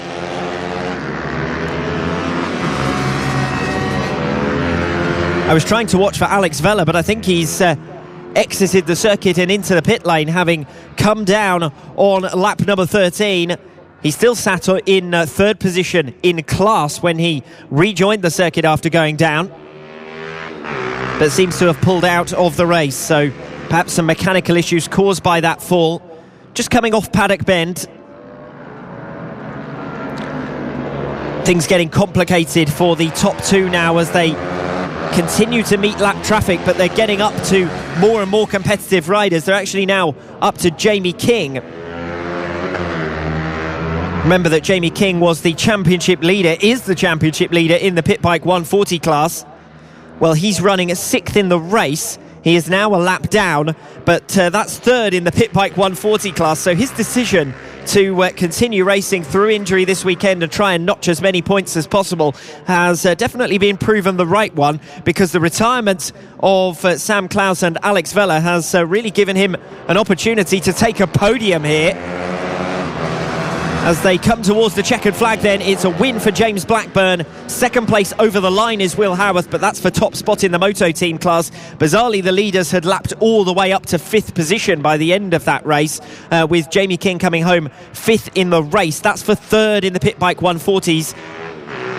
So in the Pit Bike 140 class, it's James Blackburn, Ben Pascoe and Jamie King in that order. And in the Moto team class, Will Howarth and Steve Ball. Your top five: James Blackburn, Will Howarth, Ben Pascoe, Steve Ball and Jamie King. That turned into a race of attrition there, with the early lap 1 retirement of Fraser Kinnaird, and then dramas as the race went on for Sam Clowes and Alex Vella that saw them retire as well. And that certainly shook up the top positions in both the Pit Bike 140 and the Moto team categories. Ready. It is. Go, go, go! This is the Cool Fab Racing British Mini Bikes Championship.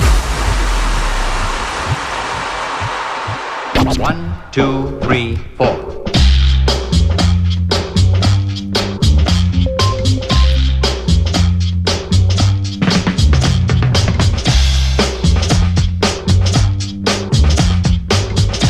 First, let's break down the drum figure into 4 beats.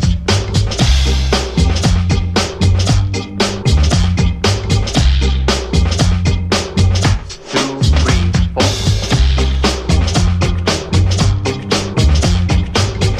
Now you're ready to tackle the basic bongo rhythm beat.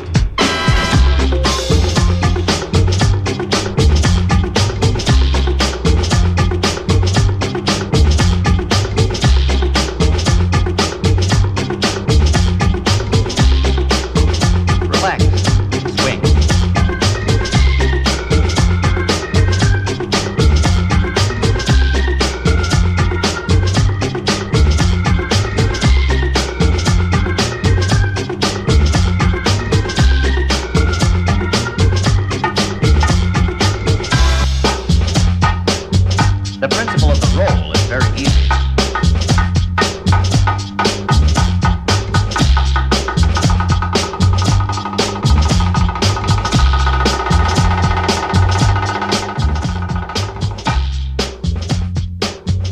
Now, stop this record for a while and practice producing a good sound.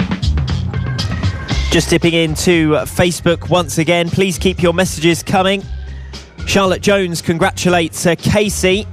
That'll probably be Casey O'Gorman on an excellent race victory once again. We've also got Peter Ansell joining in with a little bit of banter on our Cool Fab Racing Facebook page. Keep messages coming, Twitter, Facebook. Of course, we're live on Facebook. We're live on online radio on the Cool Fab Racing website. And we're now onto the circuit for the Mini GP 70. So keep those messages coming in. Tell us who you're supporting here today, who you're following. Even if you're in the paddock, I'm sure you've got an opportunity to nip on Facebook. I'm sure you're probably on it already, listening to our live commentary. And, of course, live over the PA system. For those of you at home listening online radio, of course, this is also being broadcast live out through the PA system here at Red Lodge. Well, we've had another good day's weather in Suffolk for the second round of races at round 2 in the 2017 Cool Fab Racing Mini Bike Championship. And it's on now to the Mini GP 70s. Race 1 yesterday saw Harvey Claridge become only the second different race winner in this category. He assumed the championship lead in the absence, of course, of Landau's treble winner Joshua Watley, who's taking part in the Moto 4 class of the SEV in Valencia this weekend. Meanwhile, Brodie Crockford's best result of the season so far in race number 1 with second has moved him up to third place in the points. And Jay Abel took his first podium finish in third position in race number 1. So a reminder of the grid positions as the riders continue on their warm-up lap and come back towards the grid. It's Harvey Claridge who will be starting on pole, the current championship leader and winner of race number 1. Alongside him, fifth position in the championship points at the moment on 50 points. It's Callum Beach. Row 2 on the grid. Fourth position in the championship standings on 52 points, only 2 points clear of Callum Beach. It's Jeremy Knight, who finished one place outside of the podium positions in race number 1. Alongside him, Brodie Crockford. Watch for Crockford, who was brilliant in race number 1, shot from P4 on the grid and held on for second position in the race to move up to third in the championship standings. There's a close pack in the championship from second to fourth positions. Crockford a little bit too eager that time around, a little bit of movement before they got underway. Callum Beach has been the big loser off the grid. He's already dropped down to fifth position, but no doubt about it, Crockford was edging forward before they got underway with that one, race number 2, and has gained the advantage by moving up to second position, just as he did in race number 1, moving up to P2. It's Claridge who's broken away well. Crockford up in second position. Jeremy Knight in third. Callum Beach has been dropped well and truly here. He's dropped down by my eyes to fifth position. They're close for third and fourth at the moment. Is that Louis Rendell who has made a position as well? Jay Abel is moving through. So that's Jay Abel in fourth position, challenging on the tail of Jeremy Knight, and it's Louis Rendell trying to make a way past Callum Beach further back. We've got 2 races in 1. The closest fight at the moment is for P3, with Jeremy Knight holding on ahead of Jay Abel, and Abel got the better of Knight, of course, in race number 1. Those two were the other way around in the race 1 results. And that's what Jay Abel is trying to do, and has managed to do, in fact, as they come back towards our commentary position. Jay Abel in front now of Jeremy Knight for P3. So it's Claridge in front with a new fastest lap of the race, the 32.4, almost half a second faster than Brodie Crockford on that last lap to pull further clear.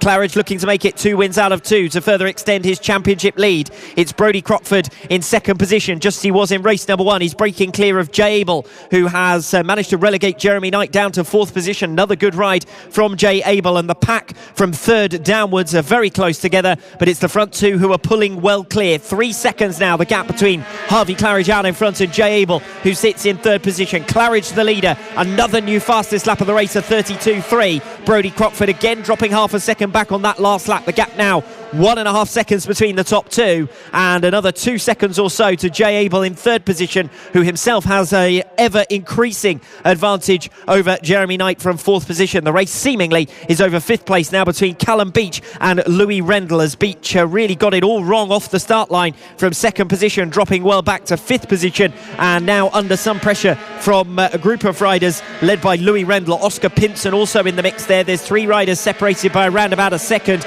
Callum Beach, Louis Rendell and Oscar Pinson in 5th, 6th and 7th places. Luke Coggins and Owen Miller completing the runners in this race number 2 in the Mini GP 70 category. Harvey Claridge then up front at the end of lap number 4, setting fastest lap after fastest lap. Laps 2, 3 and 4 are all new fastest laps of the race by Harvey Claridge, who continues to up his pace. He should probably be aware that Brodie Crockford is already 2 seconds in arrears, so he won't want to get it wrong going after fastest laps, although he set another one there, a 32 flat from Harvey Claridge on lap number 5, a new fastest lap of the race, pulling a second's gap out over Brodie Crockford. There's now 3 seconds between the top two. Harvey Claridge on the number 16 bike, Brodie Crockford on the number 55 bike in second position. It's still going to be a good result for Crockford in the context of the championship as things stand. Jable up to P3, so we're replicating the race results from the opening race of the weekend here in Red Lodge, with Harvey Claridge leading for a second time. Another new fastest lap of the race for him. He's now 4 seconds ahead of Brodie Crockford, keeps the times tumbling. The closest race still for 5th position, Callum Beach holding back Louis Rendell by the looks of it. Rendell faster on that last lap but can't find a way through. Oscar Pinson slightly further back, but if Rendell is backed up by Beach, it might enable Pinson to get on terms. There's 3 riders in the mix for P5, but the rest of the positions starting to look settled in this one. Coming back towards us, that race for 5th position, led at the moment, as I said, by Callum Beach, with Louis Rendell as close as he's been so far.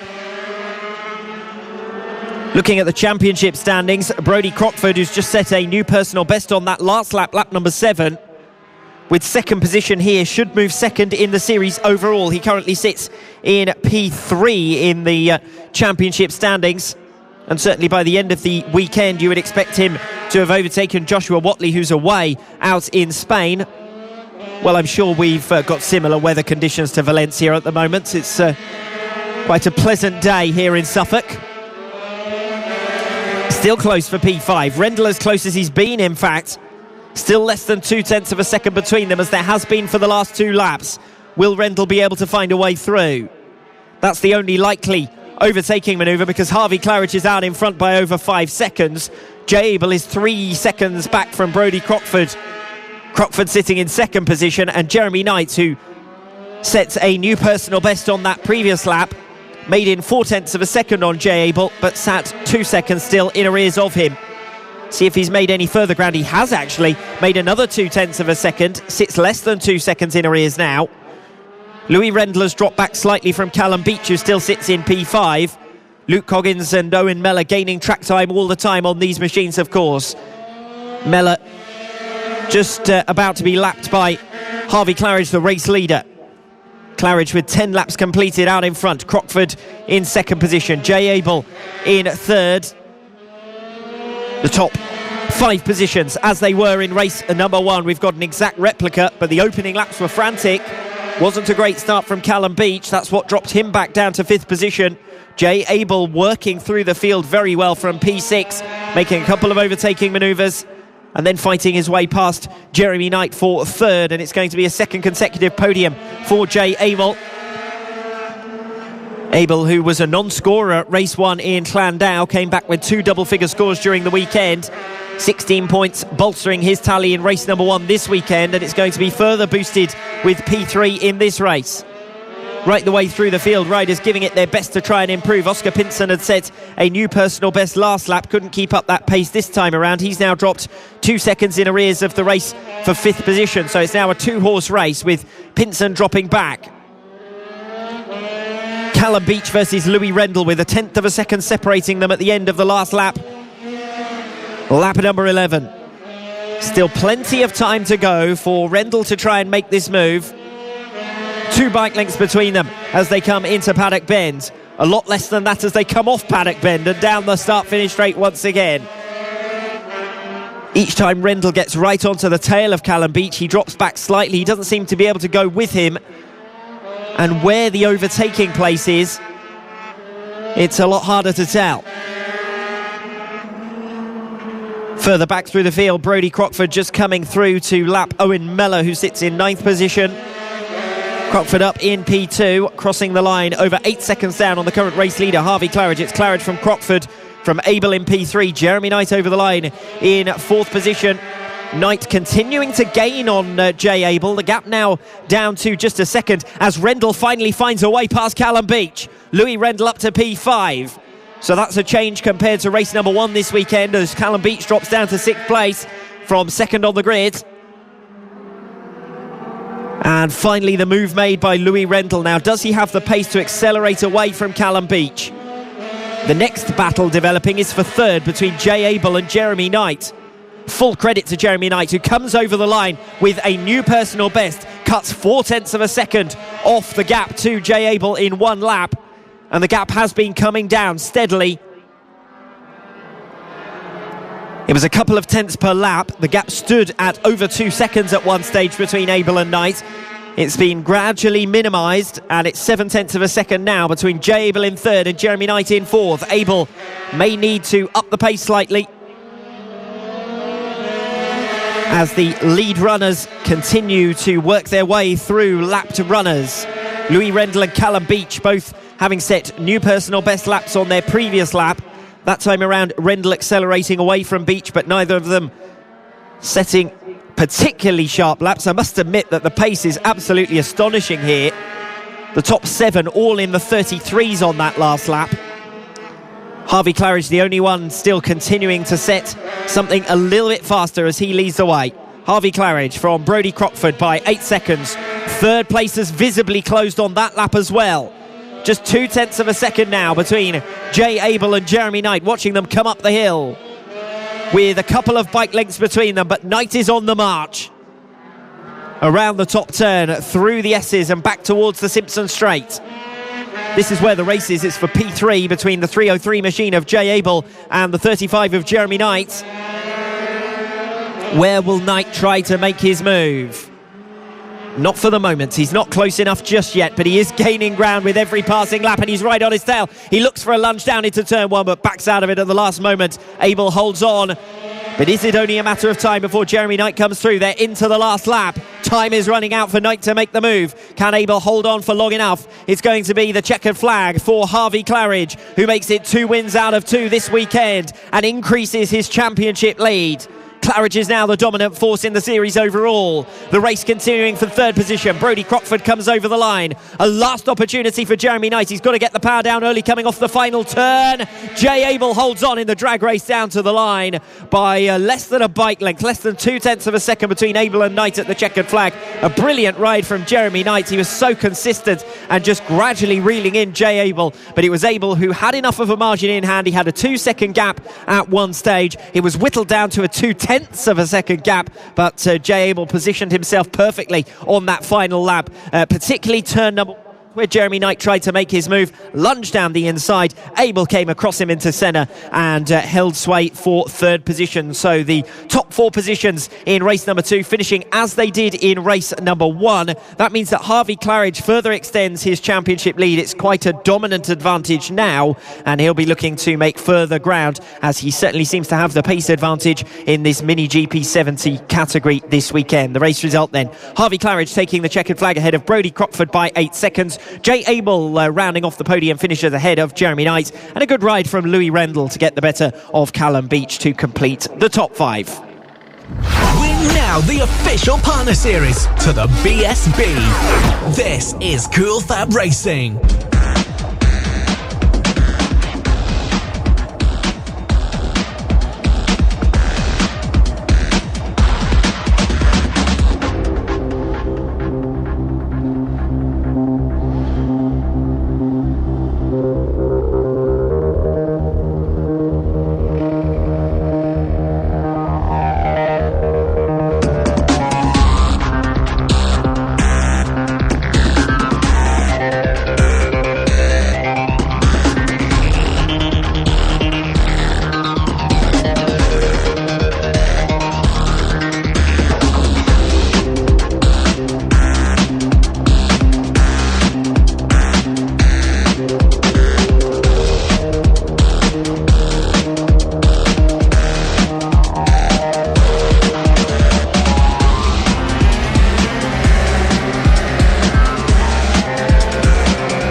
Well, an excellent ride last time out from Louis Rendell, is being well and truly appreciated by what must be a fan club here. Ella Rendell and Ebony Rendell posting on Facebook. Please do keep your messages coming in. It's great to see them, and great to dip into those and read those out as well. Great to see so many people supporting family. Do keep on with your Twitter and with your Facebook sharing. We're live on Facebook, and of course we're live online radio via the Cool Fab Racing website. And we're now live with the Mini GP 50 category, and on to race number 2 as the warm-up lap gets underway. A reminder of what happened in race 1. Bailey Stewart Campbell moved from 10th to 7th in the championship standings with 5th position. Meanwhile, Sandy Horn took a second consecutive 4th position finish to reignite the battle for 3rd in the series, which now stands as Sandy Horn on 46 points, Thomas Gomes on 40, and they sit in 5th and 6th positions respectively, working their way back towards the grid then. The Mini GP 50 riders. A clear pecking order's developed in this championship so far. Casey O'Gorman's been unbeaten in 4 races. Corey Stainer has notched 3 second places, and Evan Belford has notched 3 third places. So that's your top 3 on the grid, and the top 3 in the championship as well. Casey O'Gorman with a 27-point championship lead goes on pole. Alongside him, Corey Stainer on the number 34 bike. Second in race number 1 and second in the championship on 73 points. 5 points further back, it's Evan Belford who sits 3rd on the grid, 3rd in race number 1. Alongside him, P5 in race 1, Bailey Stewart Campbell, who's 7th in the championship standings. And then the 3rd row of the grid is with Finn Smart and Sandy Horn. Finn Smart sits 4th position. He was the rider I was talking about, leading that group on 49 points, ahead of Sandy Horn and Thomas Gomes, directly behind him on the grid and directly behind in the championship standing as well. Out go the lights. A good start from P1 from Casey O'Gorman. Stainer wasn't away too well, but has managed to hold on to 2nd place. 3rd position, the most closely fought after at the moment between Evan Belford and Bailey Stewart Campbell. And they're side by side coming around the top 10 for P3, working their way through. Casey O'Gorman pulling clear once again. That's been a familiar trend in Casey's rides this weekend.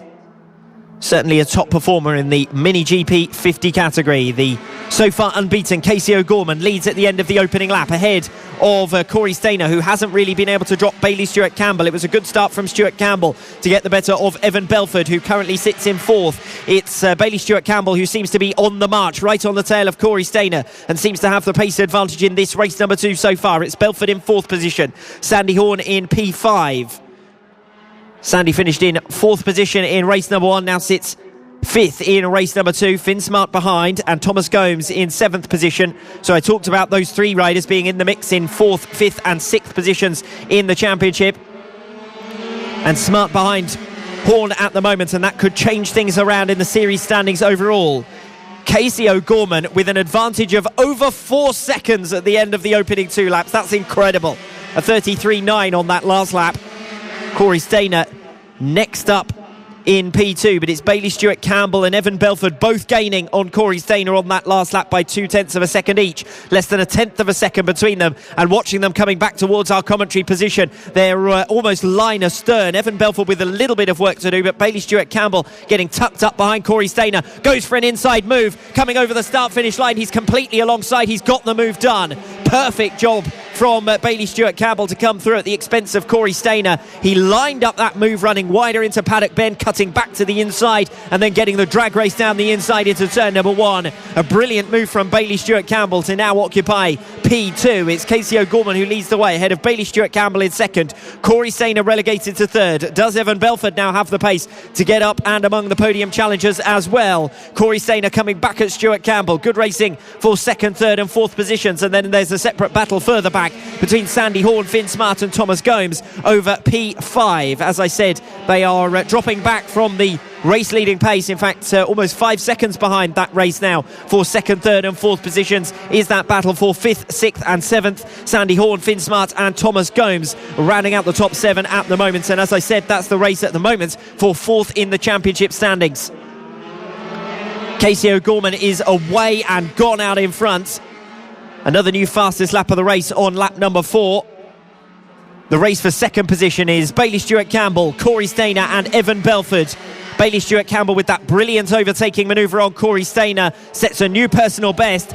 Corey Stainer and Evan Belford do the same. So these three trying to match one another's pace are really exceeding themselves. Bailey Stewart-Campbell holds second, Corey Stainer in third, and Evan Belford in fourth position. Then a separate gap behind and a separate battle behind for 5th, 6th and 7th positions. And actually watching further down the order, 8th, 9th, 10th and 11th all come over the line together as well. There's a pack of 5 riders coming up Oak Tree all together and up towards the top end of the circuit. But no doubt about who's in the top position. It's Casey O'Gorman with an 8-second lead. Corey Stainer now coming back at Bailey Stewart-Campbell in the race for second position. They're dropping Evan Belford slightly. He sits over a second in arrears now as Corey Stainer tries to pull alongside Stewart-Campbell up to the top bend. He's going to go for the inside line through that long left-hander, but it's Stewart-Campbell who still holds the position. All of this is enabling Casey O'Gorman to pull well clear out in front. He's working his way through traffic already after 7 completed laps, and with 9 laps still to go, I wonder just how far through the field Casey O'Gorman will get with lapping back markers.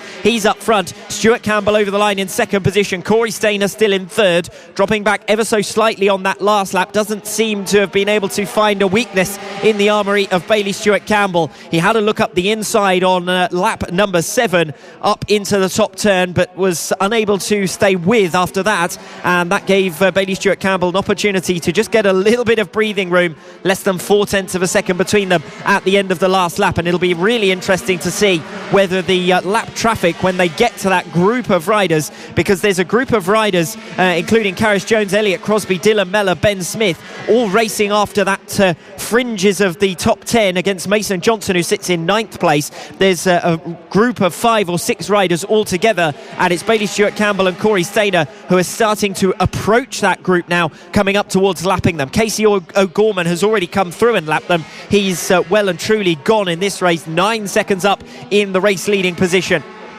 Second place is with Bailey Stewart-Campbell. Third position is with Corey Stainer. The two of them coming up to lap traffic now, coming down the start-finish straight. They'll meet them coming into Senna. Not quite close enough coming into turn 1. If they get held back, that could present an opportunity for Corey Stainer. He's certainly going for it. Cuts to the inside. They go either side of the back markers. Down the inside, they're 4 abreast. Do you dare to watch? The answer's no, but they've somehow managed to pick their way through, and still in order. Bailey Stewart-Campbell holding on from Corey Stainer. Stainer backed out of it. It was the right decision because they went 4 abreast into the top bend, and I can tell you it is not wide enough up there to do that. So Stainer will wait for another opportunity. They're continuing to work through lap traffic. They've passed 2 of them as they went 4 abreast into the top turn. Now they've got another 2 to negotiate. Again, Stainer will try to carry his momentum up Oak Tree. Again, he's going to go for the lunge. This time again, they pass 4 abreast down into the top turn, and Stainer comes through this time with Bailey Stewart-Campbell losing out against the back markers. And I did suggest that this race could very well hinge on who got through lap traffic the quickest, and the answer over the last 2 laps has been Corey Stainer, who comes through for second place against Bailey Stewart-Campbell, who's relegated to third after a brilliant overtaking manoeuvre in the early stages. He was found out through the back markers. He just picked the wrong direction each time, and this time Corey Stainer took advantage. He learnt from lap number 10, and this time went up the inside and was braver this time than he'd been on lap 10, and cuts through on lap 11 to take second place away from Bailey Stewart-Campbell. So it's Casey O'Gorman out in front by over 12 seconds. He's gone barring any errors. Corey Stainer sits in P2, narrowly ahead of Bailey Stewart-Campbell, who will come back at him. Stewart-Campbell had the pace earlier on, but in traffic found it hard to live up to Corey Stainer, who managed to close in on him and then find a way through. Those two have both dropped Evan Belford, who's 4 seconds further back in P4. Finn Smart in a separate race, as I said previously, against Sandy Horn, 0.2 of a second up there in 5th position. And then the separate race further down the order has started to spread out now, with Thomas Gomes dropping out of the race on lap number 8, while we were focused on that battle for second position. And the leader has come right up to lap, all the way up to 7th position. Casey O'Gorman with an astonishing turn of pace and an astonishing level of consistency as well. Corey Stainer is now in the position where he's meeting lap traffic before Bailey Stewart-Campbell. And can Bailey Stewart-Campbell use that as an opportunity to gain back some lost ground? 7/10 of a second in arrears here against Corey Stainer, who has been more than happy to lunge down the inside of the back markers into the top turn, and does so again with Bailey Stewart-Campbell starting to drop back. Has that decided the race for the top 5 positions? There's an interesting race going on for P5 as well between Finn Smart and Sandy Horn. It's Smart who has it at the moment. Less than 0.2 of a second between them as they came over the line at the end of lap number 13, with 2 laps still remaining in this race. Casey O'Gorman, the leader, just to taunt his rival, sets a new fastest lap of the race on lap 14. Well over a second faster than anyone else has gone in this race. That's astonishing pace from Casey O'Gorman. Impressive consistency as well. Corey Stainer in P2. Bailey Stewart-Campbell now a second back. Those second and third positions now look to have been decided as they come into the final lap. O'Gorman has lapped all the way up to 5th position, which gives us an opportunity to watch the race for 5th as well between Finn Smart and Sandy Horn. Smart less than half a second ahead after setting a new personal best lap to eke out a margin last lap around, but still the two closely packed together. Well into the final lap now, and a group of 5 riders all coming down the Simpson Straight together, including that battle for 5th position. There's a lap down now on the race leaders and trying to pick their way through the traffic either side. It gets very close for P5, but I think Finn Smart is going to hold on. He does hold on in the drag race down to the line. Finn Smart then gets 5th position ahead of Sandy Horn. Now, where are Corey Stainer and Bailey Stewart-Campbell in the race for 2nd and 3rd? Well, they are pretty spread out in the end after a highly entertaining race for 2nd position. It's Corey Stainer who gets P2. Bailey Stewart-Campbell has to be content with 3rd position. It'll be Evan Belford in 4th when he does eventually cross the line. Just the way that Casey O'Gorman had lapped the field means that 5th downwards had already completed their race, while 3rd and 4th positions were still running around. It's O'Gorman who wins it then. Corey Stainer in 2nd position, Bailey Stewart-Campbell in 3rd, Evan Belford in 4th position, and Finn Smart taking 5th. We had a very entertaining scrap for 2nd position that at one stage was between 3 riders: Corey Stainer, Bailey Stewart-Campbell and Evan Belford. Stewart-Campbell seemed to have got the better of Corey Stainer, but through traffic, Corey Stainer came back through to take P2, and Stewart-Campbell rounds out the podium in 3rd position. Separate race for 5th, Finn Smart getting the better of Sandy Horn, and Thomas Gomes retiring after 8 completed laps in race 2 in the Mini GP50 category.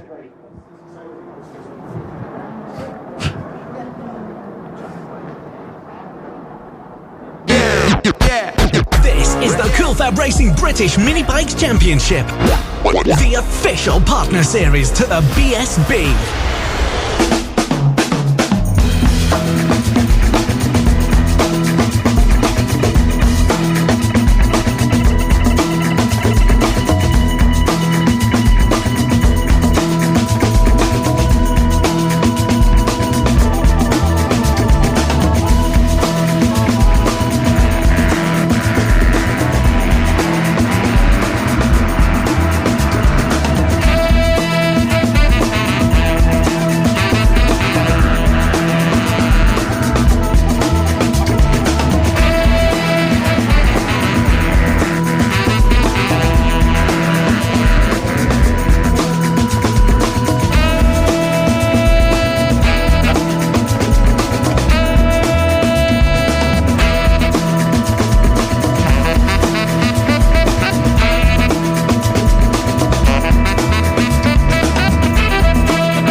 Well, I'm joined by a special guest for this upcoming race. Ben, introduce yourself to the radio listeners who obviously can't see you at the moment. Hi, I'm Chris. I work for Bennett's.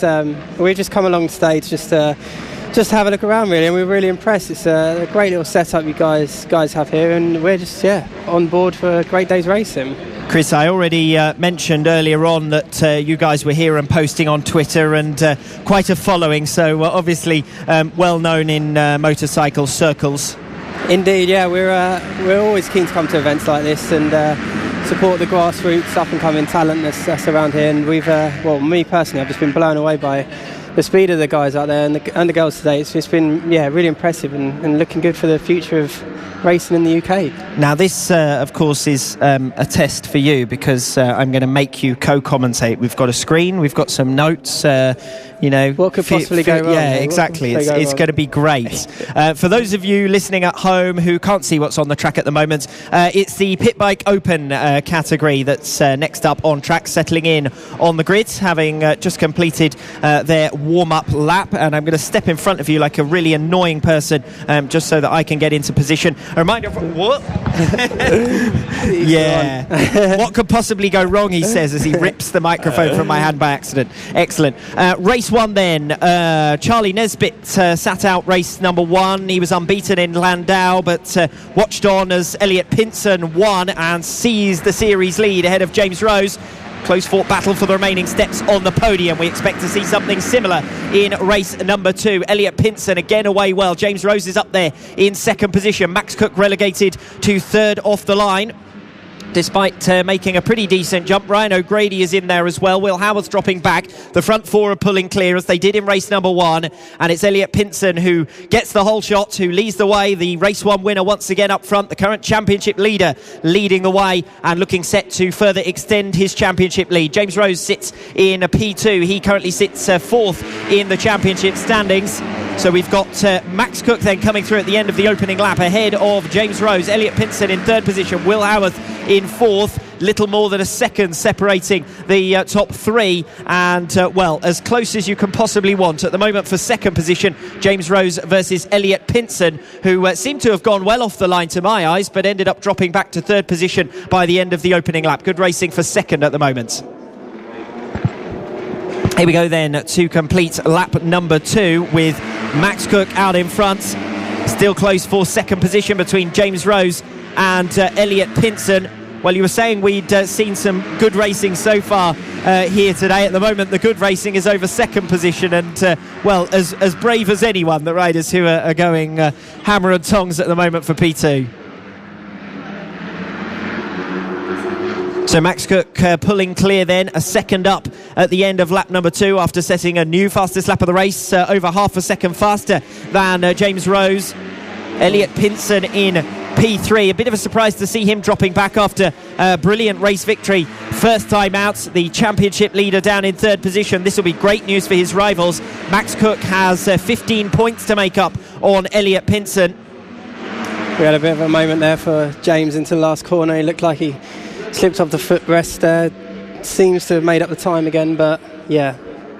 Race leader breaking away at the moment. Max Cook with James Rose in second position.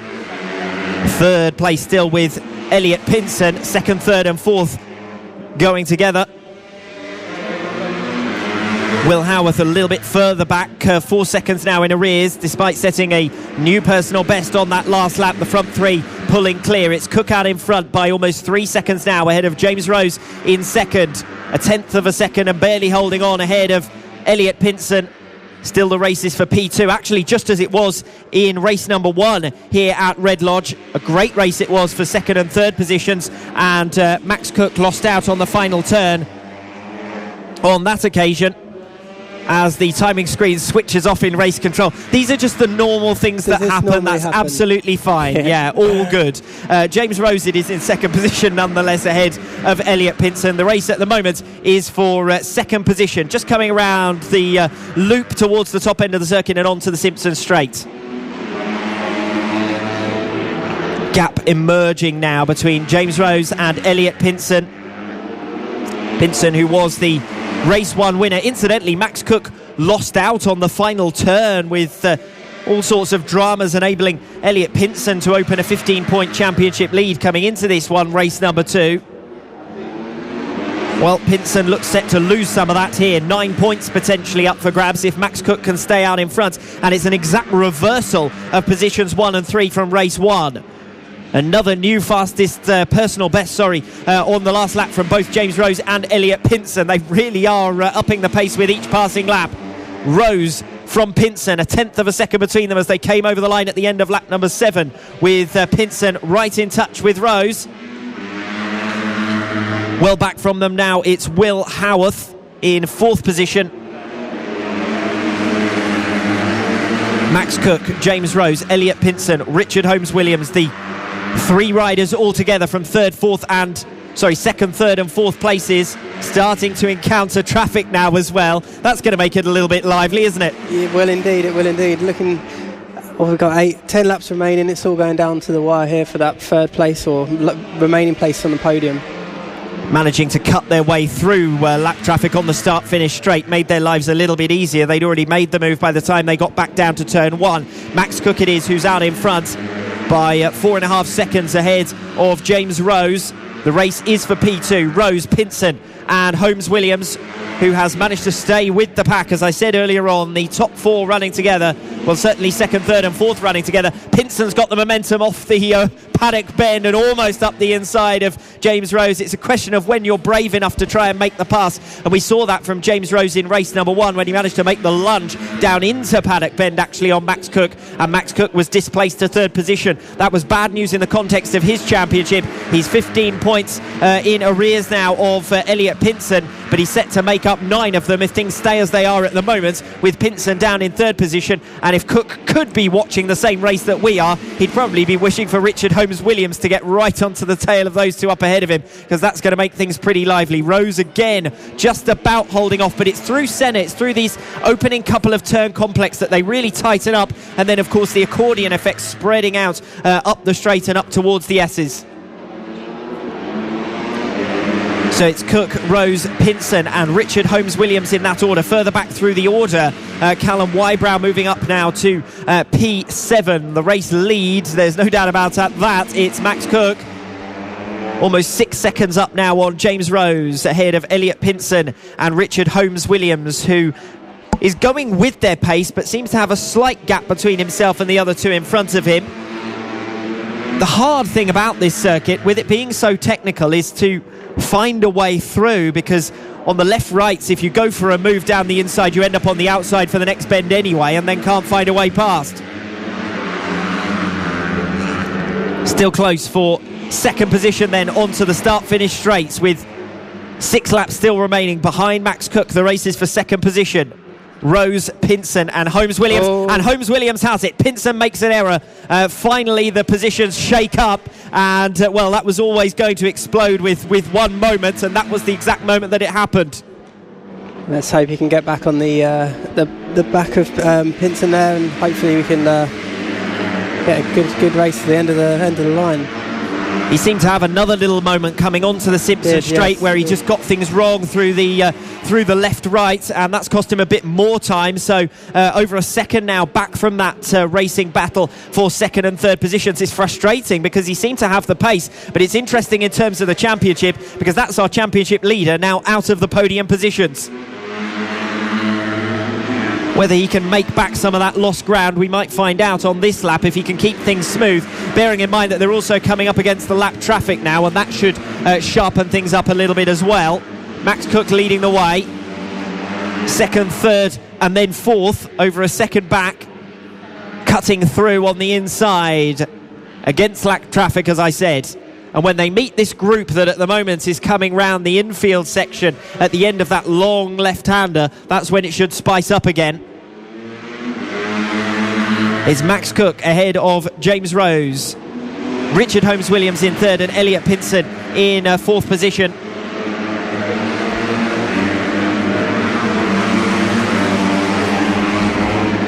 Well, it looks as though Pinson's making in some ground. A new personal best on that last lap. He had a bit of clear air. That's enabled him to join the back of the group. And as they weave their way through traffic, I suppose the back markers aren't aware that they're there until the leader of that group comes through, and that enables the person at the back of the group to gain in a bit of ground.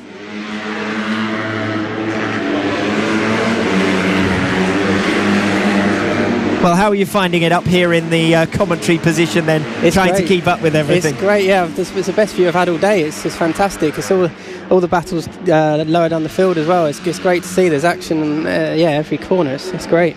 Well, there's 2 of us, so you can call the races lower down the field, and I'll do the ones at the sharp end, shall I? No pressure. Well, anyway, the positions 2 to 4 are working their way through that big group that I was talking about a couple of laps ago, and they're going to come across them all at the wrong moments, and James Rose is losing out, and Holmes Williams comes through in all of that melee, and it's Richard Holmes Williams who's now come up from 4th to P2. James Rose trying to come back at them. Elliot Pinson getting held up in traffic once again. This race is going from bad to worse for him.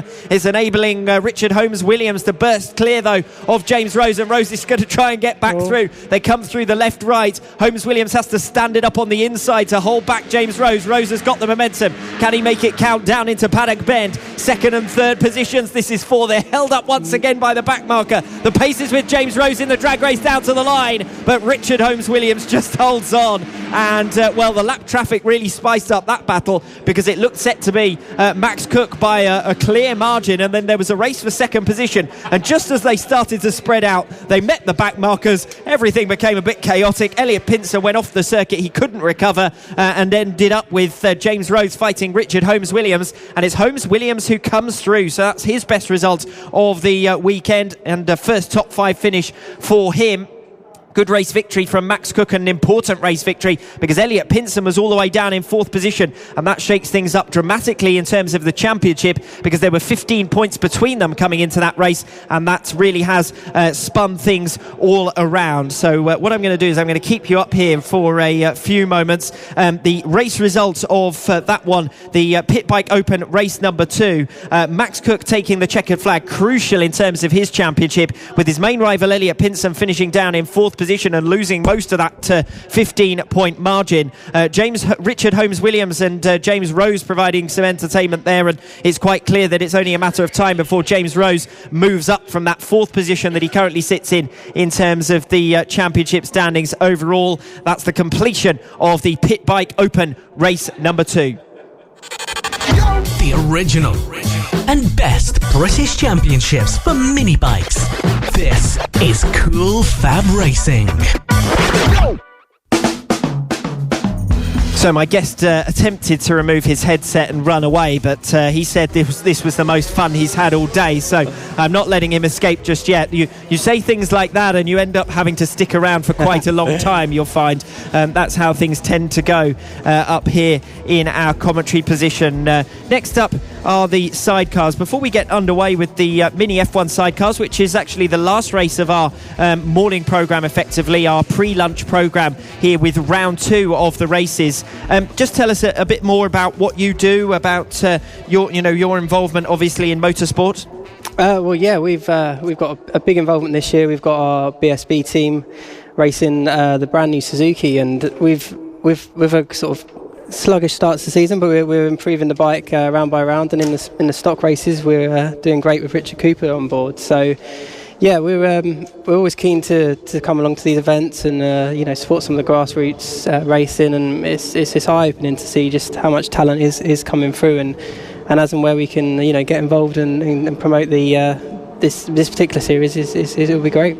And how valuable is it to your business as well? Obviously, getting your name out there, making sure that people know what you're all about, what you do. Indeed, yeah. I think just motorcycle in general. The more people we can get onto bikes and loving the sport and getting involved in it will be it's just great for us. And I'm a fan myself of motorcycle racing and bikes in general. I ride, so just to see more people infused on two wheels, it would be fantastic. Because obviously there's a non-racing element to the business for you that's crucial. Yeah, exactly. But if we can promote people to on their Sunday rides come along to here and see some great racing that's just about to get underway, then then it's a bonus for us. Yeah, absolutely.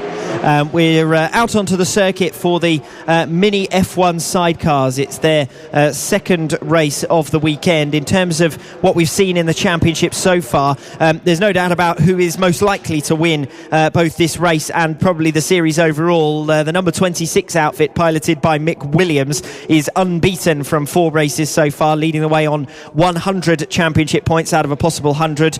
The second place is currently held by Paul Quarters Senior's number 25 machine. He is on 73 championship points, second place in race number 1. and second place at the end of lap number 1 in race number 2. So we're where we were in race 1 in terms of the top 5 positions in race number 2, and once these settle down, we could see some battles further down the order, and that tends to be the case in the Mini F1 sidecars. We've got a pretty sizable gap between 1 and 2, and at the moment it's only a small gap between positions 2 and 3, so the pack's still going together, 2nd to 4th positions. Sidecars, I commentate on the World Championship, so I see a lot of sidecar racing. You have to be something a little bit special to get involved in sidecars, don't you? Yeah, no, it's certainly a spectacle, and it's great to see. And they're not hanging around out there, are they? They're fully committed in all the corners, and it's real teamwork to get these bikes around this grid, this racetrack.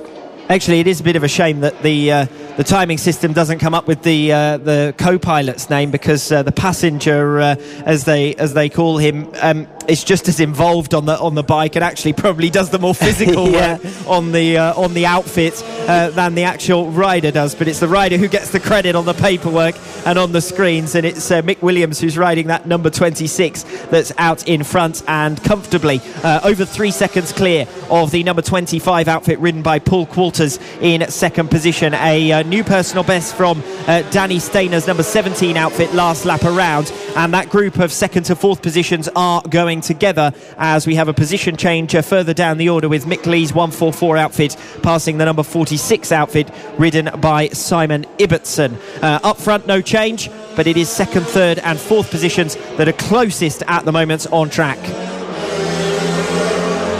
Actually, it looks to me as though that number 17 outfit ridden by Danny Stainer is gaining in a bit of ground on that number 25 outfit ridden by Paul Qualters. They're going together up the hill and towards the top bend. They have started to gap the number 200 outfit in 4th position of ridden by Ben Brunt. Incidentally, in terms of the championship overall, it's the 25 outfit versus the number 17 outfit in terms of 2nd position in those championship standings, and obviously separate battles further down in terms of the overall points. And looking at the lap times on that last lap, another change of position as Mick Lee's number 144 outfit continues to improve, and they get very close for 2nd position going down into turn number 1. The number 17 outfit ridden by Danny Stainer gaining 0.2 of a second on that last lap. He's less than 0.2 of a second now in arrears of P2. They're side by side further back through the field as well, coming in towards the bottom end of the circuit. That's Mick Lee's outfit making more progress, or is he coming under some pressure?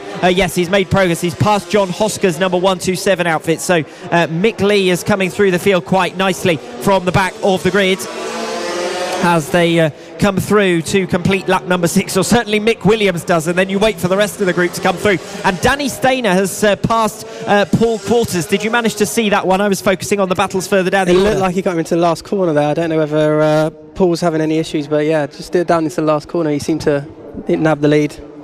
There you go. The commentator doesn't see it. The guest sees it. It's all good. It's all good. We've covered it off. Mick Williams, it is then over 6 seconds clear out in front, ahead of the number 17 outfit ridden by Danny Stainer and the number 25 outfit ridden by Paul Qualters. We are heading towards the closing stages now of this race number 2. This is the final race of round number 2 before, of course, we go on to our well-deserved lunch break. I'm sure you've been working very hard so far today. You're ready for lunch? It's tiring work, this commentating. Yeah, definitely. Yeah, well, we'll see. Perhaps the next round you can do the full weekend, and then we'll see if it's tiring work. happily, yeah. Mick Williams' number 26 outfit leads by almost 8 seconds, probably more than 8 seconds by now, as they come towards the end of lap number 8, or at least the leaders do. Race still on for 2nd position. I'm just watching Mick Lee, because it looks as though he's dropped back again down into 7th position. So after coming through up to 6th, it's the number 24 outfit ridden by Paul Qualters that comes back up to 6th place, and that's still pretty close. They're coming around the top end of the circuit now, as the leaders have all completed lap number 8 now, and fairly sizable gaps emerging. Mick Williams is 6 seconds up on Danny Stainer's number 17 outfit. He's backed off the pace well and truly on that last lap. The number 17 outfit ridden by Danny Stainer with a new personal best lap, and almost as fast as Mick Williams' number 20 26 that leads the way. They're into the last lap now. And the positions 2 and 3 just coming over the start-finish line. They've lapped all the way down to something like 7th and 8th positions, these guys now. So they're in a group together. And you can tell which ones the leaders are, because they're the ones that aren't easing up and shooting straight past the back markers. It's going to be the checkered flag falling for the number 26 outfit, ridden by Mick Williams, who is over 8 seconds clear, and so far clear, in fact, that he was able to relax up his pace at one stage there. Now he takes the checkered flag, still unbeaten after 5 races in the 2017 season. Second place over the line goes to the number 17 outfit, ridden by Danny Stainer. That's good news for him in the championship. He was 9 points in arrears of the number 25 outfit, ridden by Paul Quartus, and he's going to make up some of those points there. I make that 4 points gained, and therefore only 5 points in arrears going into race number 3. There's no catching Mick Williams in terms of the championship. He's away and gone, barring any dramas, but some good racing for second in this race, and also for second in the championship. The remainder of the top 5 positions were unchanged compared to race number 1, and that brings us to the conclusion of our round 2 races here at Red Lodge. Have you enjoyed round 2 of the races? There were some pretty entertaining battles there, weren't there? There were some great battles, yeah. Looking forward to some lunch and to continue on this afternoon, hopefully. I want to put you on the spot. Have you got a favourite category out there? I mean, the sidecars there is pretty impressive, but I think it's some of the Minimoto classes are just it's eye-opening to see the speeds that they're going at such a young age, and it's great to see.